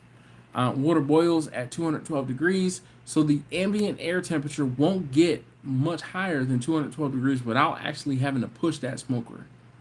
Mama says, hold on to this jar until it's empty. I like that. Look, man, I was telling you, yes, sir. And he'd be like, hold on to this jar. Yep, say less, fam. I mean, he's experimenting, and look, I'm on it. Victor says, Jordan, I have a fireboard and I use it with my large Lone Star Grills. IBS, I ordered a fireboard and fan from Lone Star Grills. So it's the right size, amazing combination. Sounded like the fan on the laptop. Yeah, Jimmy, it was the fan on the laptop. I am an idiot, and I put my phone directly on my, so, hold on, let's see. There's my laptop, and I had the phone right here so that I could see the majority of the screen. Guess where the exhaust fan is? Right here. I'm an idiot. I'm sorry, guys. Sorry, seriously. Speaking of idiot, let's see if I can put this back in a... Alright, that's close. Fix the camera. I'm gonna fix my phone camera. Alright. I feel like I'm a little crooked. Shout out to Bumpy. What's up, man? We are an hour and 43 minutes in. So Bart's and heat sinks. All right, word. You the man. Yeah. Yep. I mean that has always been the word of the term that I use is a heat sink, and it really is a heat sink because it takes the harsh heat out of the heat from the heat and the smoke, and like it really does. Grandpa says you will need to feed the fire. You will still need to feed the fire, yeah. Water is mass. It helps keep the temps from spiking up and down. It also helps keep the humidity up, and that's a good thing. It sounds so much better when Victor says it. Just hold on, let me read it again from Victor. He said, water is mass. It helps keep the temps from spiking up and down. It also helps keep the humidity up, and that's a good thing. Boom, boom, boom. Somebody, play the star across the screen. Doo, doo, doo, doo. Yes, indeed. All right, so hey, listen, if you have not already hit that thumbs up button, I'd greatly appreciate it if you could. It really, really, really does help me feel better about doing these videos. It helps these videos, and it helps my channel. You know what? Here we are in the dregs of this video, and I'm going to go ahead and give you guys, I won't say a sneak peek, but I'll give you guys a video for tomorrow. I hate to be the bearer of bad news. I am not cooking in this video. It is it's one of those videos where every now and again I just need to have a talk, like a heart-to-heart with you guys. And some of you guys get it, some of you guys will get it, and other you guys will probably be like, man, just cook. I wish it was that simple. I wish it was that simple. Yeah, first love is harsh heat. Yes. So there's like the leading edge. When the heat comes into the cooker, you really want to disturb that heat. You want to tumble it or disperse it so that you're not getting direct heat. So if you have water in your cooker, like depending on if you're using a reverse flow smoker or if you're using an offset.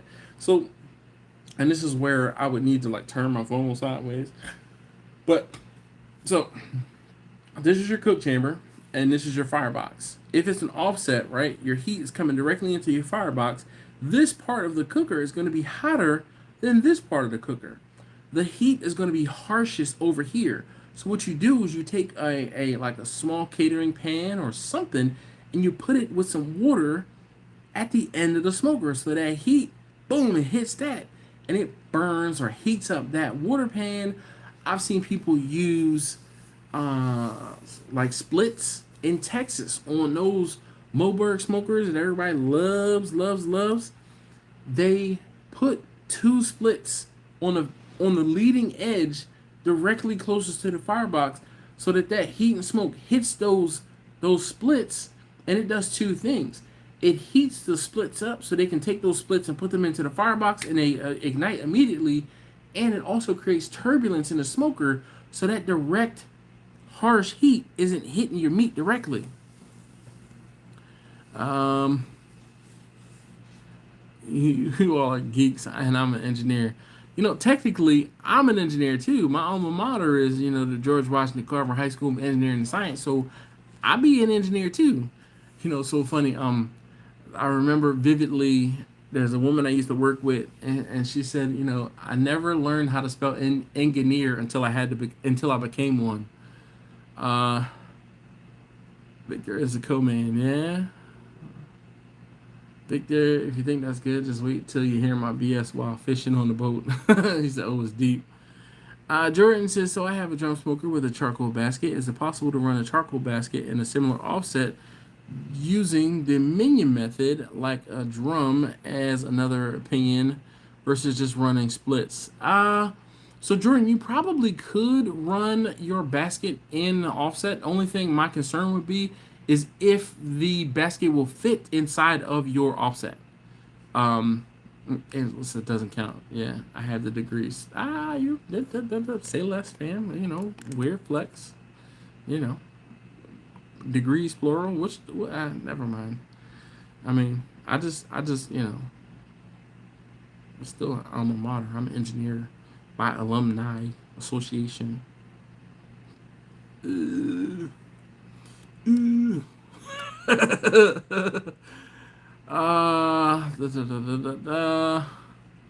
Marlon says, okay, I got it. How do you feel about people using other things besides water, beer, wine, beef broth? I don't. So my thing is this. All right, so electrical engineering and computer engineering, computational engineering. I don't know. What is comp E? Sorry, I've been drinking. Marlon. So what's funny, right? Computer engineering. Amazing what liquor does. Anyway, hey, did you call your aunt Minerva today? You know, obviously today is her birthday. You probably remember. You're good about that. It was funny. I sent her a text message about 7:30, 8 o'clock or so, and she said, "Oh, your baby brother beat you to it." I said, "I know I'm the favorite nephew, so just because he called you earlier doesn't remove that status." I said he can have this one. I said okay. I said I understand. Next year I'll do better, and she just laughed. All right, so Marlon, let's get back to you. Um, People ask me all the time about beer can chicken, and I tell you what, I've never cooked a beer can chicken. You know why? That's a waste of damn beer. It really is. Um, Baby, no, I have a younger brother and a baby brother. Younger brother, baby brother. Um, you get it. All right, Victor. It's on Do Not Disturb right now while I'm doing the live stream, so that's why I haven't seen it pop up. Um, but Marlon, I don't like to waste beer. I rather drink it. Like honestly, the only time I will cook with beer is if I'm steaming shrimp or steaming crabs. I will put like half a can of beer in the cook with, and even then sometimes it's too much. Like I'd rather drink it. Like don't waste the alcohol. Don't waste the alcohol. Alcohol is precious. My precious. Still being judged by the company she keeps, especially tonight. Nah, it's all right. You know, she family. Beer from Crabs is bomb. Yes, sir. Yes, well, I say yes, sir. Yes, indeed. Beer can chicken is what I'm going to try to make. I just know you can get the same. I feel like you can get the same results from using water. That's it. That's my yep. Uh, it's funny. I'm training a Clemson football player that grew up in Baltimore, and he sees Catonsville. It's a lot better part of the city than he grew up in. So Catonsville is a lot better part of. Yeah, Catonsville is not in the city. Catonsville is a whole other city. It's like, um, I really can't compare it to South Carolina. Like, so, ooh, here's something you'll understand. Myrtle Beach and Murrells Inlet. Myrtle Beach is like the happening. So let's say Myrtle Beach is Baltimore City, and Murrells Inlet is Catonsville. It's a sleepy, quieter place. Uh, yeah, it's a sleepy, quieter place.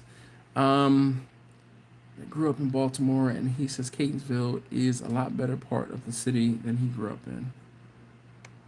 Catonsville is not part of the city. It's not part of Baltimore City. Again, they're two different places. Um, George says, have you ever checked the Weber Ranch kettle? You can sometimes find them on Marketplace. I see them for $200, but someone always scooped it up. Yeah, no. That's right, brother.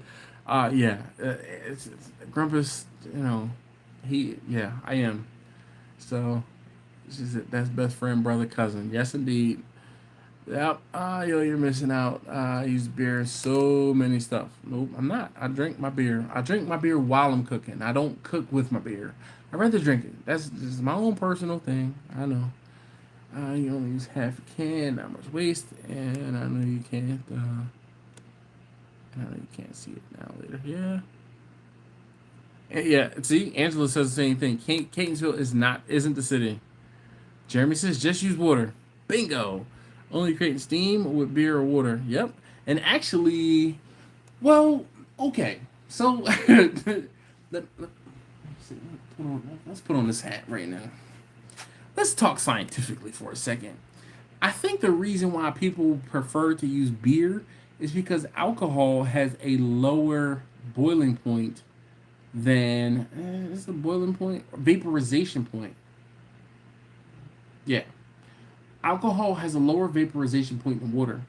Alcohol vaporizes in the 100 and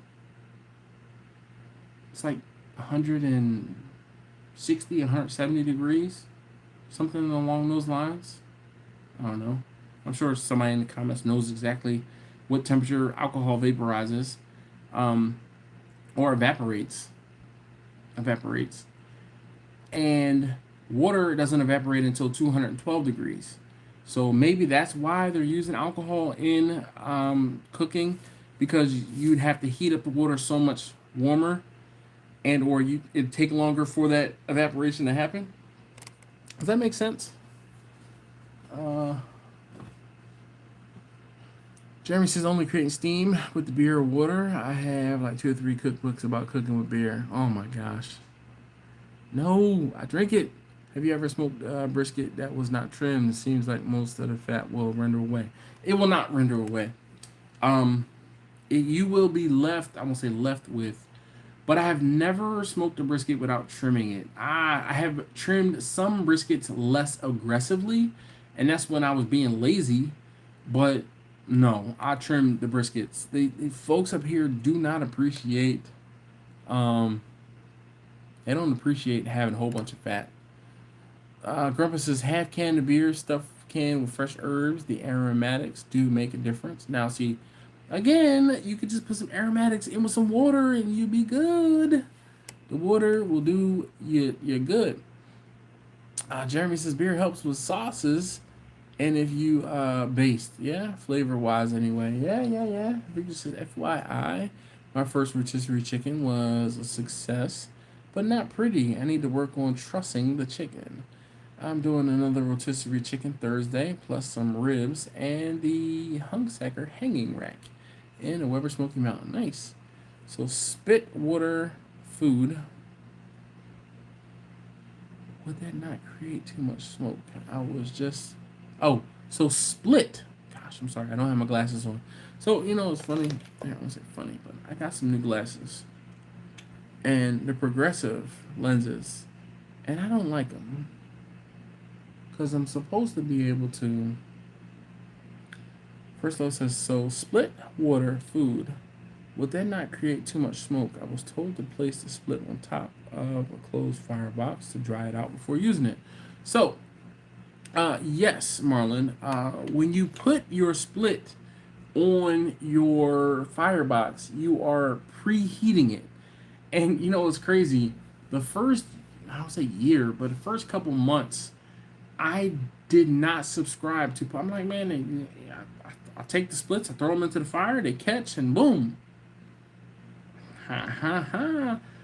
Kirk told me, he's like, oh man, take the splits and you put them on this place right here on Bessie, and it'll preheat the wood. So as soon as you throw it into the firebox, it'll ignite right away. Game changer. And even, I won't say even worse, but as I cooked in the winter and my splits were frozen because they were outside or they were in the cold and just cold, you throw it's like putting an ice cube into soup, okay? If you take your soup and you throw an ice cube in the soup, it's going to cool the soup down. But if you take your ice cube and you let it sit out and it comes to room temperature, it will get into that soup and create, I won't say create, but you know, it doesn't cool things off as much. So that's the best analogy I can come up with right in my state. But I think that's a good one, because most people can understand what ice does to a soup. It cools it down. You throw that cold split into your fire, it's going to do the same thing of putting ice cubes into a soup. It's going to bring the temperature down. But if you let that ice cube melt, it's going to it'll bring the temperature down a little bit, but it won't take very much for it to heat up and equilibrate. You know, I'm married to a chemist, so it's one of those things. FYI, so reverse flow versus standard flow offset. I have only cooked on, well, I don't say only, I've cooked on an offset a few times. Those few times were when I was in Texas with Marcus, and I like my reverse flow smokers. I don't like the glasses. You look old.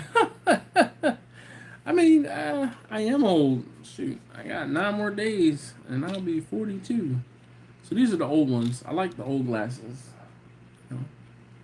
Yeah, you know, it is what it is. Nice. I like these Hugo Boss glasses. And then these, what are these? can't even remember. Oh, these are Cole Haan glasses, and they're smaller and they're a whole different color and like the I don't like the I got progressive lenses because the optometrist, one of them, whichever one is the doctor. He's like, oh, you perfect candidate to get progressives. He was like, it's good to get them while you're younger. I'm not feeling them because, like, in order for me to see my screen, I gotta put the glasses like this. I feel like a Poindexter. I want my glasses up on my face. I just, They said, I'll give it 2 weeks. No. Grumpy says, Marlon, I preheat my splits in the firebox next to the fire. See, y'all Texas boys have a leg up on everybody else. Not everybody has the room and the ability to put their splits and preheat them in the firebox. When I saw Marcus do this, I was like, what the hell are you doing? He's like, I'm warming up my splits. I'm like, in the firebox, they're going to catch on fire. He's like, yeah. He's like, they warm up, and then you just push them into the fire. I'm like, get the f out of here. What? I've never seen it. But in Texas, they got these big old fireboxes because they use an offset. Where I'm used to a reverse flow, my firebox is like this, and my cook chamber is like this, like a 2-to-1 kind of thing, or like a 3-to-1. In Texas, their cook chamber is like this, and their firebox is like this. It's like half the size of the cook chamber. They got room to put splits in the firebox just to get warm. No. Man, not, Crazy. Grumpus says less chance of dirty smoke. So the whole thing is the dirty smoke happens when your fire, when you have incomplete combustion is actually the term. So incomplete combustion creates dirty smoke. And like when I had the issue with Bernadette, I stuffed the firebox too full of wood and I got incomplete combustion. The incomplete combustion creates dirty smoke. Dirty smoke, it imparts bitter flavors and dirty looking. It just that smoke is dirty, and those particles that are burning off incomplete, they are just like ash, and it sticks to the food. Ask me how I know. Mr. Silver Bart says happy pre-birthday. Yes. I built the fire off center so I have room for the next split to preheat. Yeah. She said, yep, no likey. Thanks, Angela. I appreciate you. Once you turn 50, you never care who calls you old.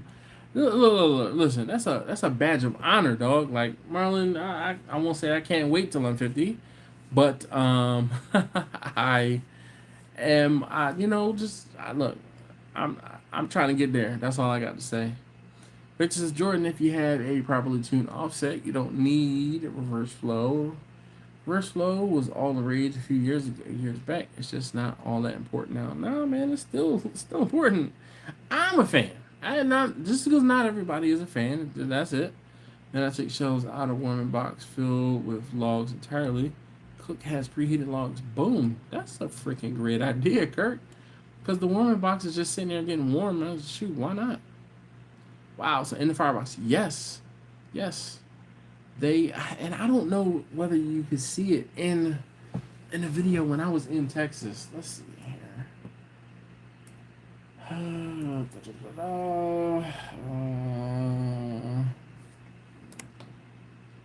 Crimson Creek. All right. The traveling R. Austin. Meet Marcus. What was the cook? 6 and 7.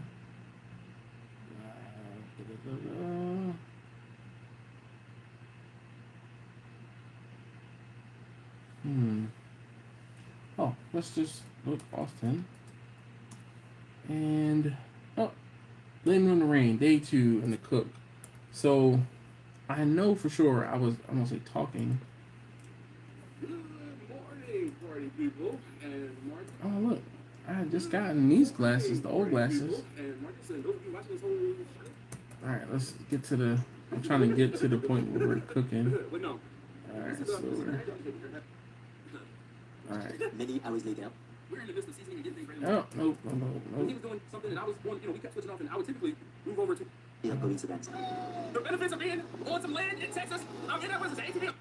I was having a good time on that damn ATV. Smiles per gallon. With the neighbor. Okay. Thank you so very much for taking me around. This is the suck. Yeah. Embrace the suck. You guys remember that when I was talking about embracing the suck? This is the suck. Emergency weather. So I kind of hope, I don't know if I showed it in the firebox, but We're still cooking. Unfortunately, the smoker temperature has dropped down a bit. But I actually just added a split. You can see it's 244. I added a split. Oh, damn, it's going down. So I'm getting ready to have to go over there and fiddle with the fire. It's not all rainbows and sunshine and rainbows. That's what they say. It ain't always sunshine and rainbows. Sometimes you gotta cook in the cold. Sometimes you gotta cook in the rain. Yeah, I don't have a good video. This is down here to help Marcus out because had he been down here by himself, this would have been a hell of a time. Like, we would be like, this is something like, this is somebody want to get fed. Damn it. I'm gonna go check on these pork shoulders we still got cooking. And then we gotta move some ribs that were caught in this rain, with some rental down for it. And we might see y'all later. If not, just know we still cooking and we're fine.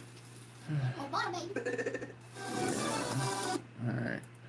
I didn't have, let's see, I'm trying to find, anyway, I don't think I have a good shot of in the firebox. Victor says, before I forget, happy birthday, young man. Well, thank you very much. Jeremy says, dirty smoke is overrated, an overrated problem. A little dirty isn't bad, but it's the blue suits up soot if you let it go too long. I call it hard smoking and usually do salmon that way. And no one has ever complained. Jeremy says, it's been 28 years. So, Jeremy, I won't say I welcome you, but I invite you to look at the video I did last year where I had a problem with it. When barbecue goes wrong. I think that's what I called it. When barbecue goes wrong.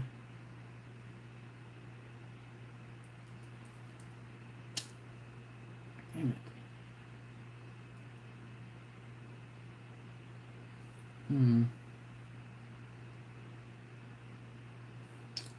I could look. I'm not gonna find it.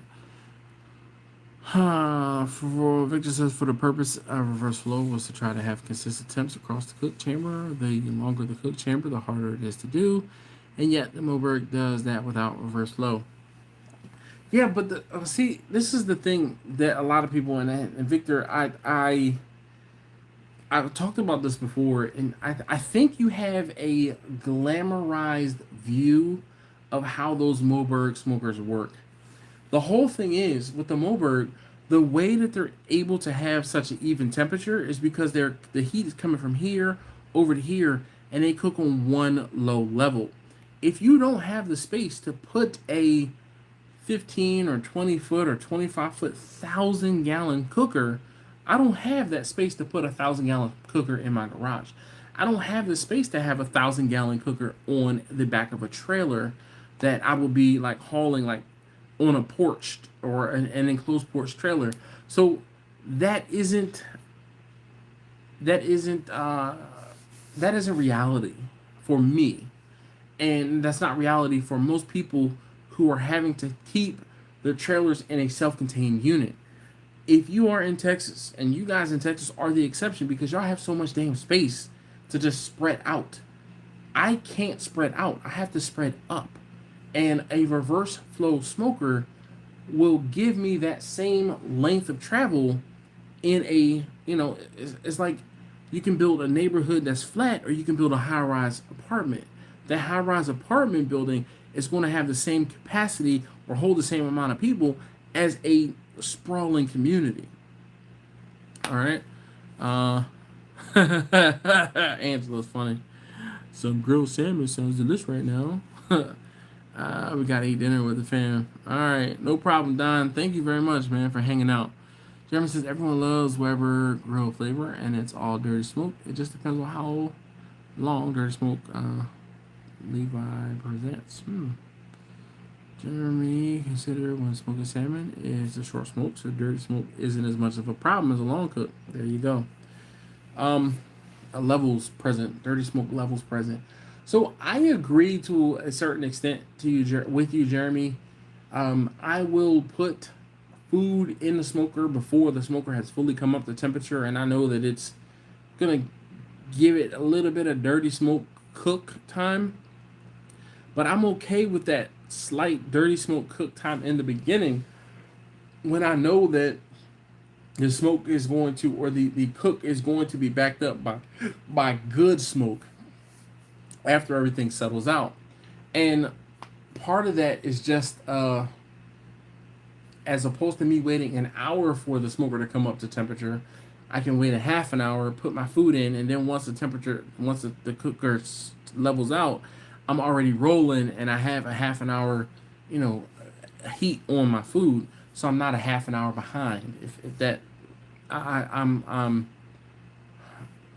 getting a head start is what I'm trying to say. So it is what it is as far as putting food into the smoker before that smoker has fully come up to temperature, in my opinion. But I've done and I've had dirty smokes and dirty cooks, and it's not pretty, especially when you're doing something like chicken. Salmon is a lot different, and in my opinion, salmon, I won't say it doesn't care, but it really doesn't. But you can't have a dirty smoke with chicken. It just will not. It's not going to end good. It's not going to end well. Good. Not going to end well. All right, guys, we are. Matt said I'm all about the fish. Yeah, I told you my cousin, she is a pescatarian, so she is too. And I'm gonna say I smoke, but when she comes up to my house, I usually always have some smoked salmon going.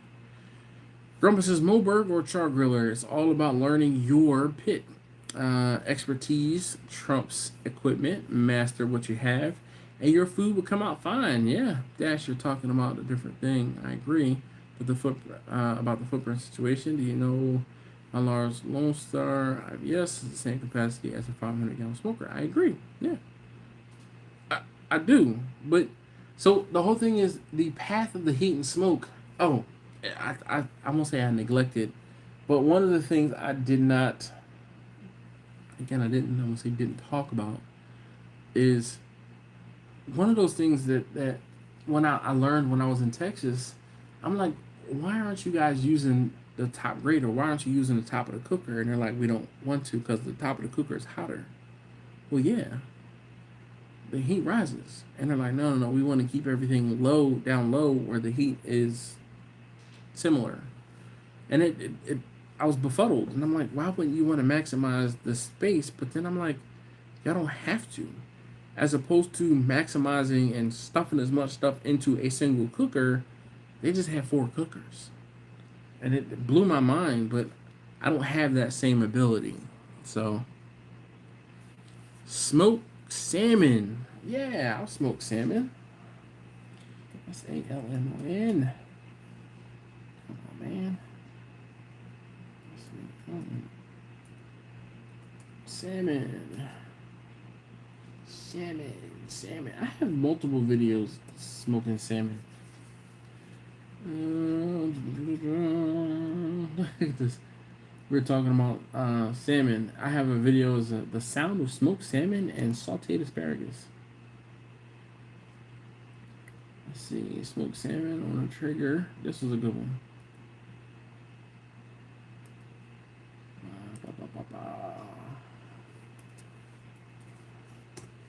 There you go. I know what you're saying. I'm not just saying people freak out about a little dirty smoke, and it isn't a big deal if it's a short time and it's caught and corrected. That's the problem. My bad cook was not caught and corrected. It was, oof, gosh, I didn't catch it until it was too late, and it was way too late. That's a new one. I wish you're funny. I have an event I'm cooking for this weekend, so I can't cook salmon. Jeremy, or Jimmy says, night, guys. My guy's going to cause me to go to bed early. Have a great rest of the week. Yes, sir. I know what you mean, Jimmy. Definitely. That's why I had to start limiting. Um, uh, uh, Silver Bart says I'll only use the top of the smoker if I wanted to crisp the chicken skin. Otherwise, I keep all the meat low. I totally get it. I totally get it. In Vicky, all the heat is smoke because it's a reverse flow. The heat and smoke come into the cooking chamber from the top, so that top grate catches the most heat, the most I don't say direct, but the most heat. So if I'm cooking chicken wings, that's I'm gonna say normally, but that's where I'll put if I have enough chicken wings, I'll put some of those wings up at the top. And I also you guys have seen me take the top and move it to the second and take the like rotate the levels of where if I'm cooking a lot of wings where they are in the smoker. Um, he doesn't want an old video. He wants a new one for like this weekend. Smoking it for your cousin. Yeah, I wish. I wish. Jimmy, be easy. I generally smoke on the top grate. I use less wood that way. Yeah, it's more efficient because you're cooking hotter. Jeremy says I was given a salmon reference for a dirty smoke that comes out well. Yeah, because salmon doesn't care, man. Just like lamb. Oh man, I smoked some lamb last week, or it was last week. It was so good. It was so good. It's, it's crazy. I was like, oh man, I'm gonna cook this lamb. I'm gonna put it on the rotisserie because I was like in a mood to just use the rotisserie. We talked about rotisserie last week, and that was why I was in the mood to use the rotisserie on Friday. And then my wife was like, "But is that gonna be good?" Yeah, it'll be fine. But can you just like cook it regular? Like, but I really wanted to use the rotisserie. But she was like, "But can you just cook it regular? Cause so we know how it's gonna turn out. It's gonna be really good." And I'm like, yeah, the rotisserie is a lot more work, and the cleanup of the rotisserie skewer. It didn't take much to convince me or talk me out of using the rotisserie. Uh, so anyway, hey, if you have not already and you're still here, if you have not hit that thumbs up, I'd greatly appreciate it if you could, please and thank you. Victor says I'm getting my dot physical tomorrow. Hopefully I pass my A1C. If I pass, I'm back to work Sunday. I so need to get back to work. Good night, all. FYI, the best salmon has a light smoke flavor, so dirty smoke is not the way to go. Yep, I already know what you're about to say. Show topic: dirty smoke, good or bad? Good or bad, Jeremy? If I remember, and I don't remember, fading fast, love you, cuss. Yes, indeed, this was fun once again. Great chatting, people. Yes, this is always a good time, and I completely understand. Good night. Definitely appreciate you hanging out. Tell a little Miss Gabby I said, hey. All right, I am about to head to bed too. I got up early this morning and went to charge my car, only to have to drive taste test number 1 to and from school, and eat up all my charge, and then I had to go charge my car again this afternoon. Good thing it was free, both times. Grandpa says good night. Angela, yes, good night. Good night, John boy. Oh man, if I wish I had $1 for everybody who, faded and fell asleep and just woke up. Like they comment on the video later, like, I woke up to your face on my TV, Marcus, or I woke up to you on my phone. Matt says, good night, sir. Hey, thank you, Matt. Really appreciate you hanging out. And, if I'm ever in that general vicinity, I will definitely look you up. I don't say tell people, but I try to let people know when I'm going to be traveling to a certain extent so that I can, try to link up with them. So definitely appreciate you hanging out. I really thank you very much. So I'm gonna try to talk for another 10 minutes or so.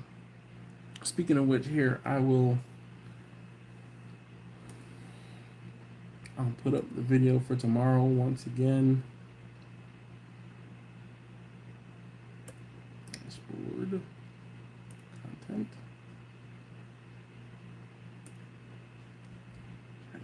Things. All right. This is the video for tomorrow. It'll go up tomorrow noon-ish, early afternoon, I guess. Grumpus says good night, Dash, and everyone in the chat. Yes, sir. Thank you, Grumpus, for hanging out. Greatly appreciate you being here. Yeah.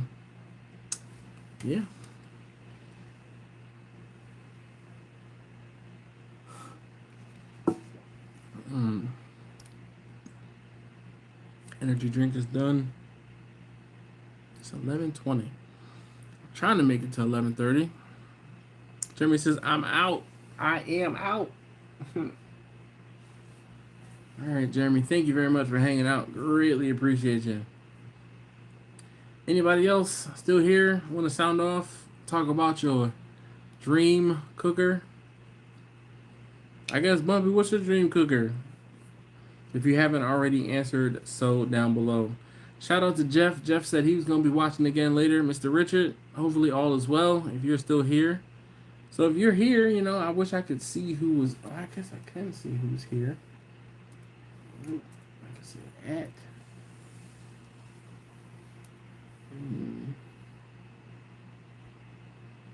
Terry says, I'm still here. There's a Matt Gray. Hi, Matt. I can't. Let's see. B, C, D, E, F, G, H. Right, there's 10 of you here. Bart says, always fun, Dash. Thank you for all that you do for us. Nah, man. Matt says, my dream stew has beer in it.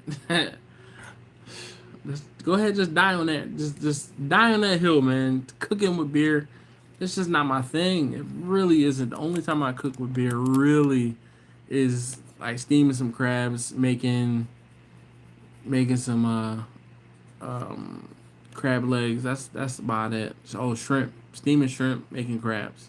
That's when I'll add a little bit of beer. I haven't even done like adding beer to cheese to make like a bechamel sauce. Nope. What else have I cooked beer with? I don't know. But it also, like, I'm thinking, Matt, that it would depend on the type of beer that you would want to put into some sort of stew, because you can't just put any type of beer into a stew. Belgian. So, I mean, you probably...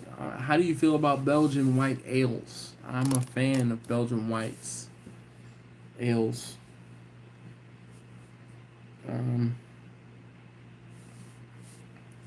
Yeah.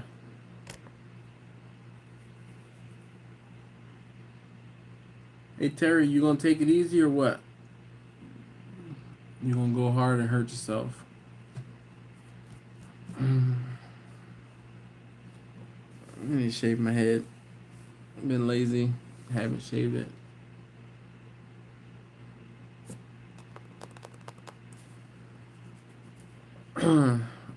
Definitely big shout out to those of you guys who are watching this on a replay.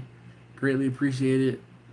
Just, you know, comment something down below so I know you made it all the way almost 2.5 hours into the live stream.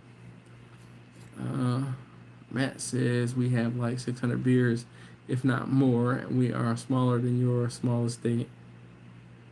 Belgium is that small? Really? I don't know if I knew that.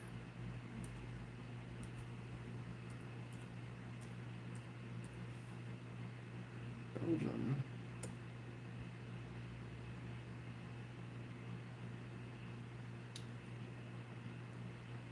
So, you know what's crazy, right?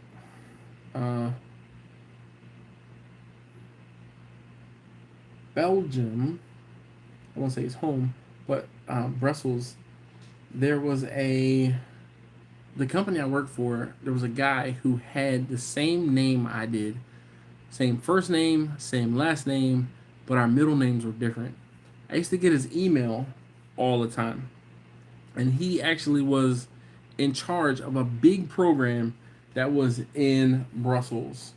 So it was like a weird coincidence. He happened to be in the building I worked in, and I was on the security guard force at the time. And he came over because his badge was from a foreign country, and his badge didn't work in the door. So he came over and he showed me his badge. He says, "Hey, I'm here from I'm here from Belgium.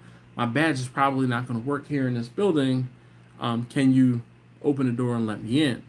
And when he showed me his badge, I'm like, "No way, it's you!" And he's like, "What?" And I hold up my badge, and he's like, "No way!" So he kind of lamented, and he's like, "Who'd have thunk it? This dude works halfway across the globe. We have the same name, same first name, same middle initial, same last name. It's just my middle name is Adam. His middle name was Alan, or is Alan, and yeah, it's crazy." So, anyway, where in Belgium are you, Matt?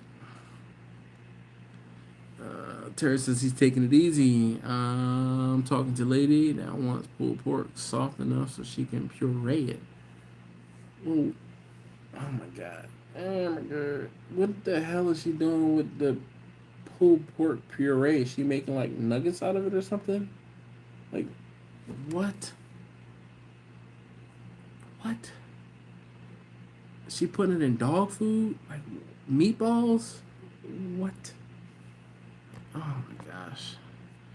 Matt, where in Belgium where in Belgium are you? I don't know, man.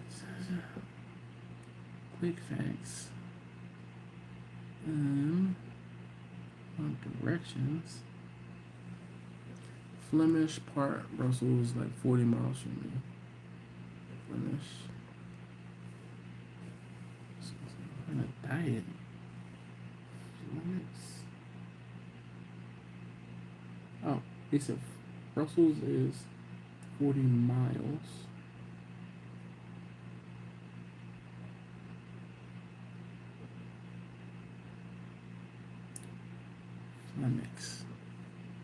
Flemish. Sorry. Flemish.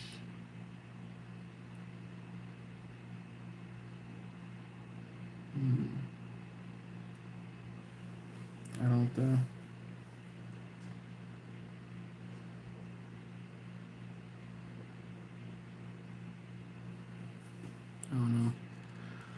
So one of the I'm big into EDM, electronic dance music, and Antwerp is one of those spots you hear about all the time. When people talk about doing different sets and different things, they go to Antwerp or they perform in Antwerp. So cool. Oh, are those counties, I guess?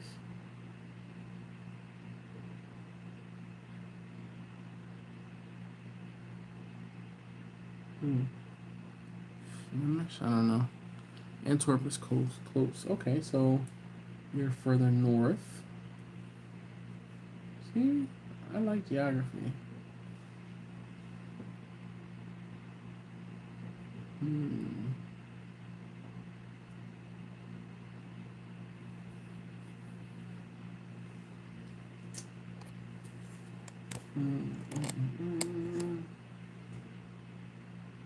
I still don't see phlegm. He said Flemish. Flemish part.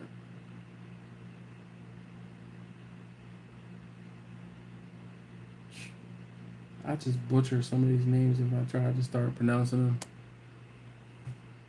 20 minutes driving Antwerp. Well, at least I kind of have an idea where you might be. That's pretty cool, man. Like seriously, that you'd be willing to wake up in the middle of the night to hang out with me on a live stream is maybe this is way closer than I thought. Like Brussels,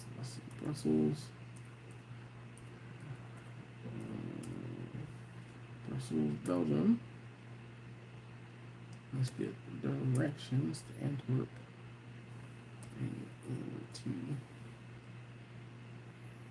Antwerp. 45 minutes? That's it? My gosh, Brussels is, or excuse me, Belgium is small.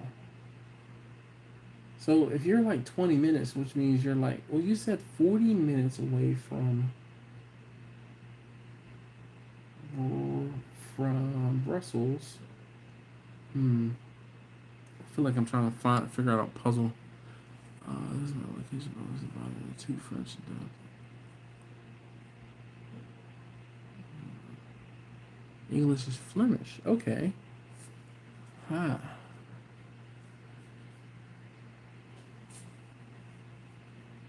Terry says, I'm Dutch. No, you're not. You're Terry.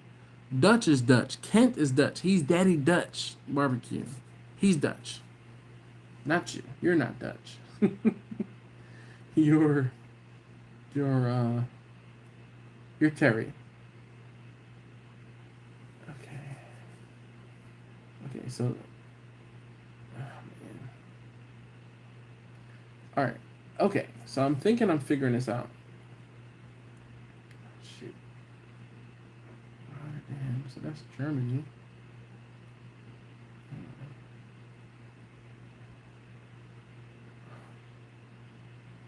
So that's France here. Yes, that's France. And then above Belgium is the Netherlands.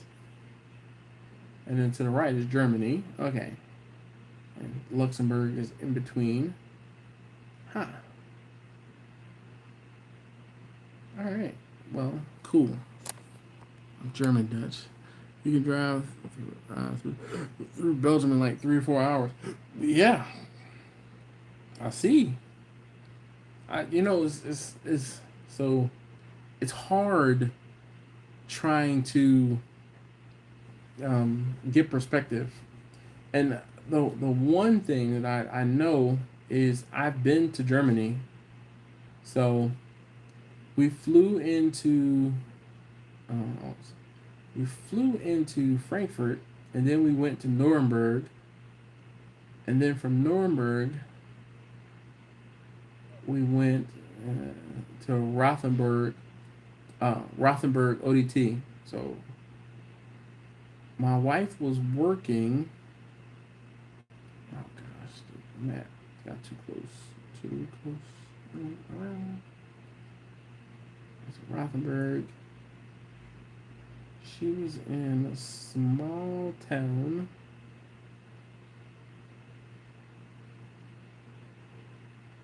I don't know where she was. I can't remember now. But she was in a small town. And I dropped her off at work. And then I went to Stuttgart. So I'm trying to think where she was. Doesn't matter. But yeah. Germany is huge compared to Belgium. Zoom out.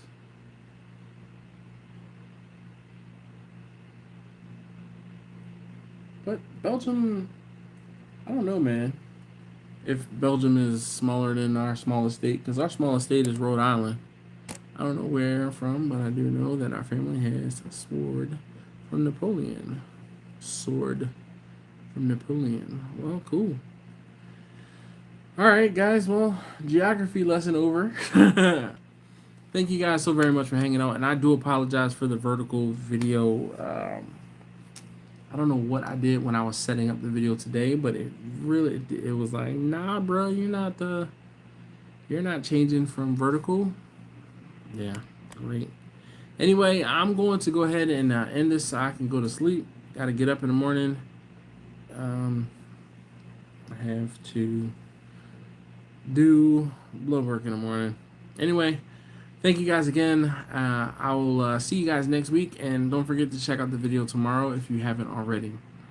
Thanks again, and really appreciate you. I'll see you next time. Deuces. Peace, Bumpy.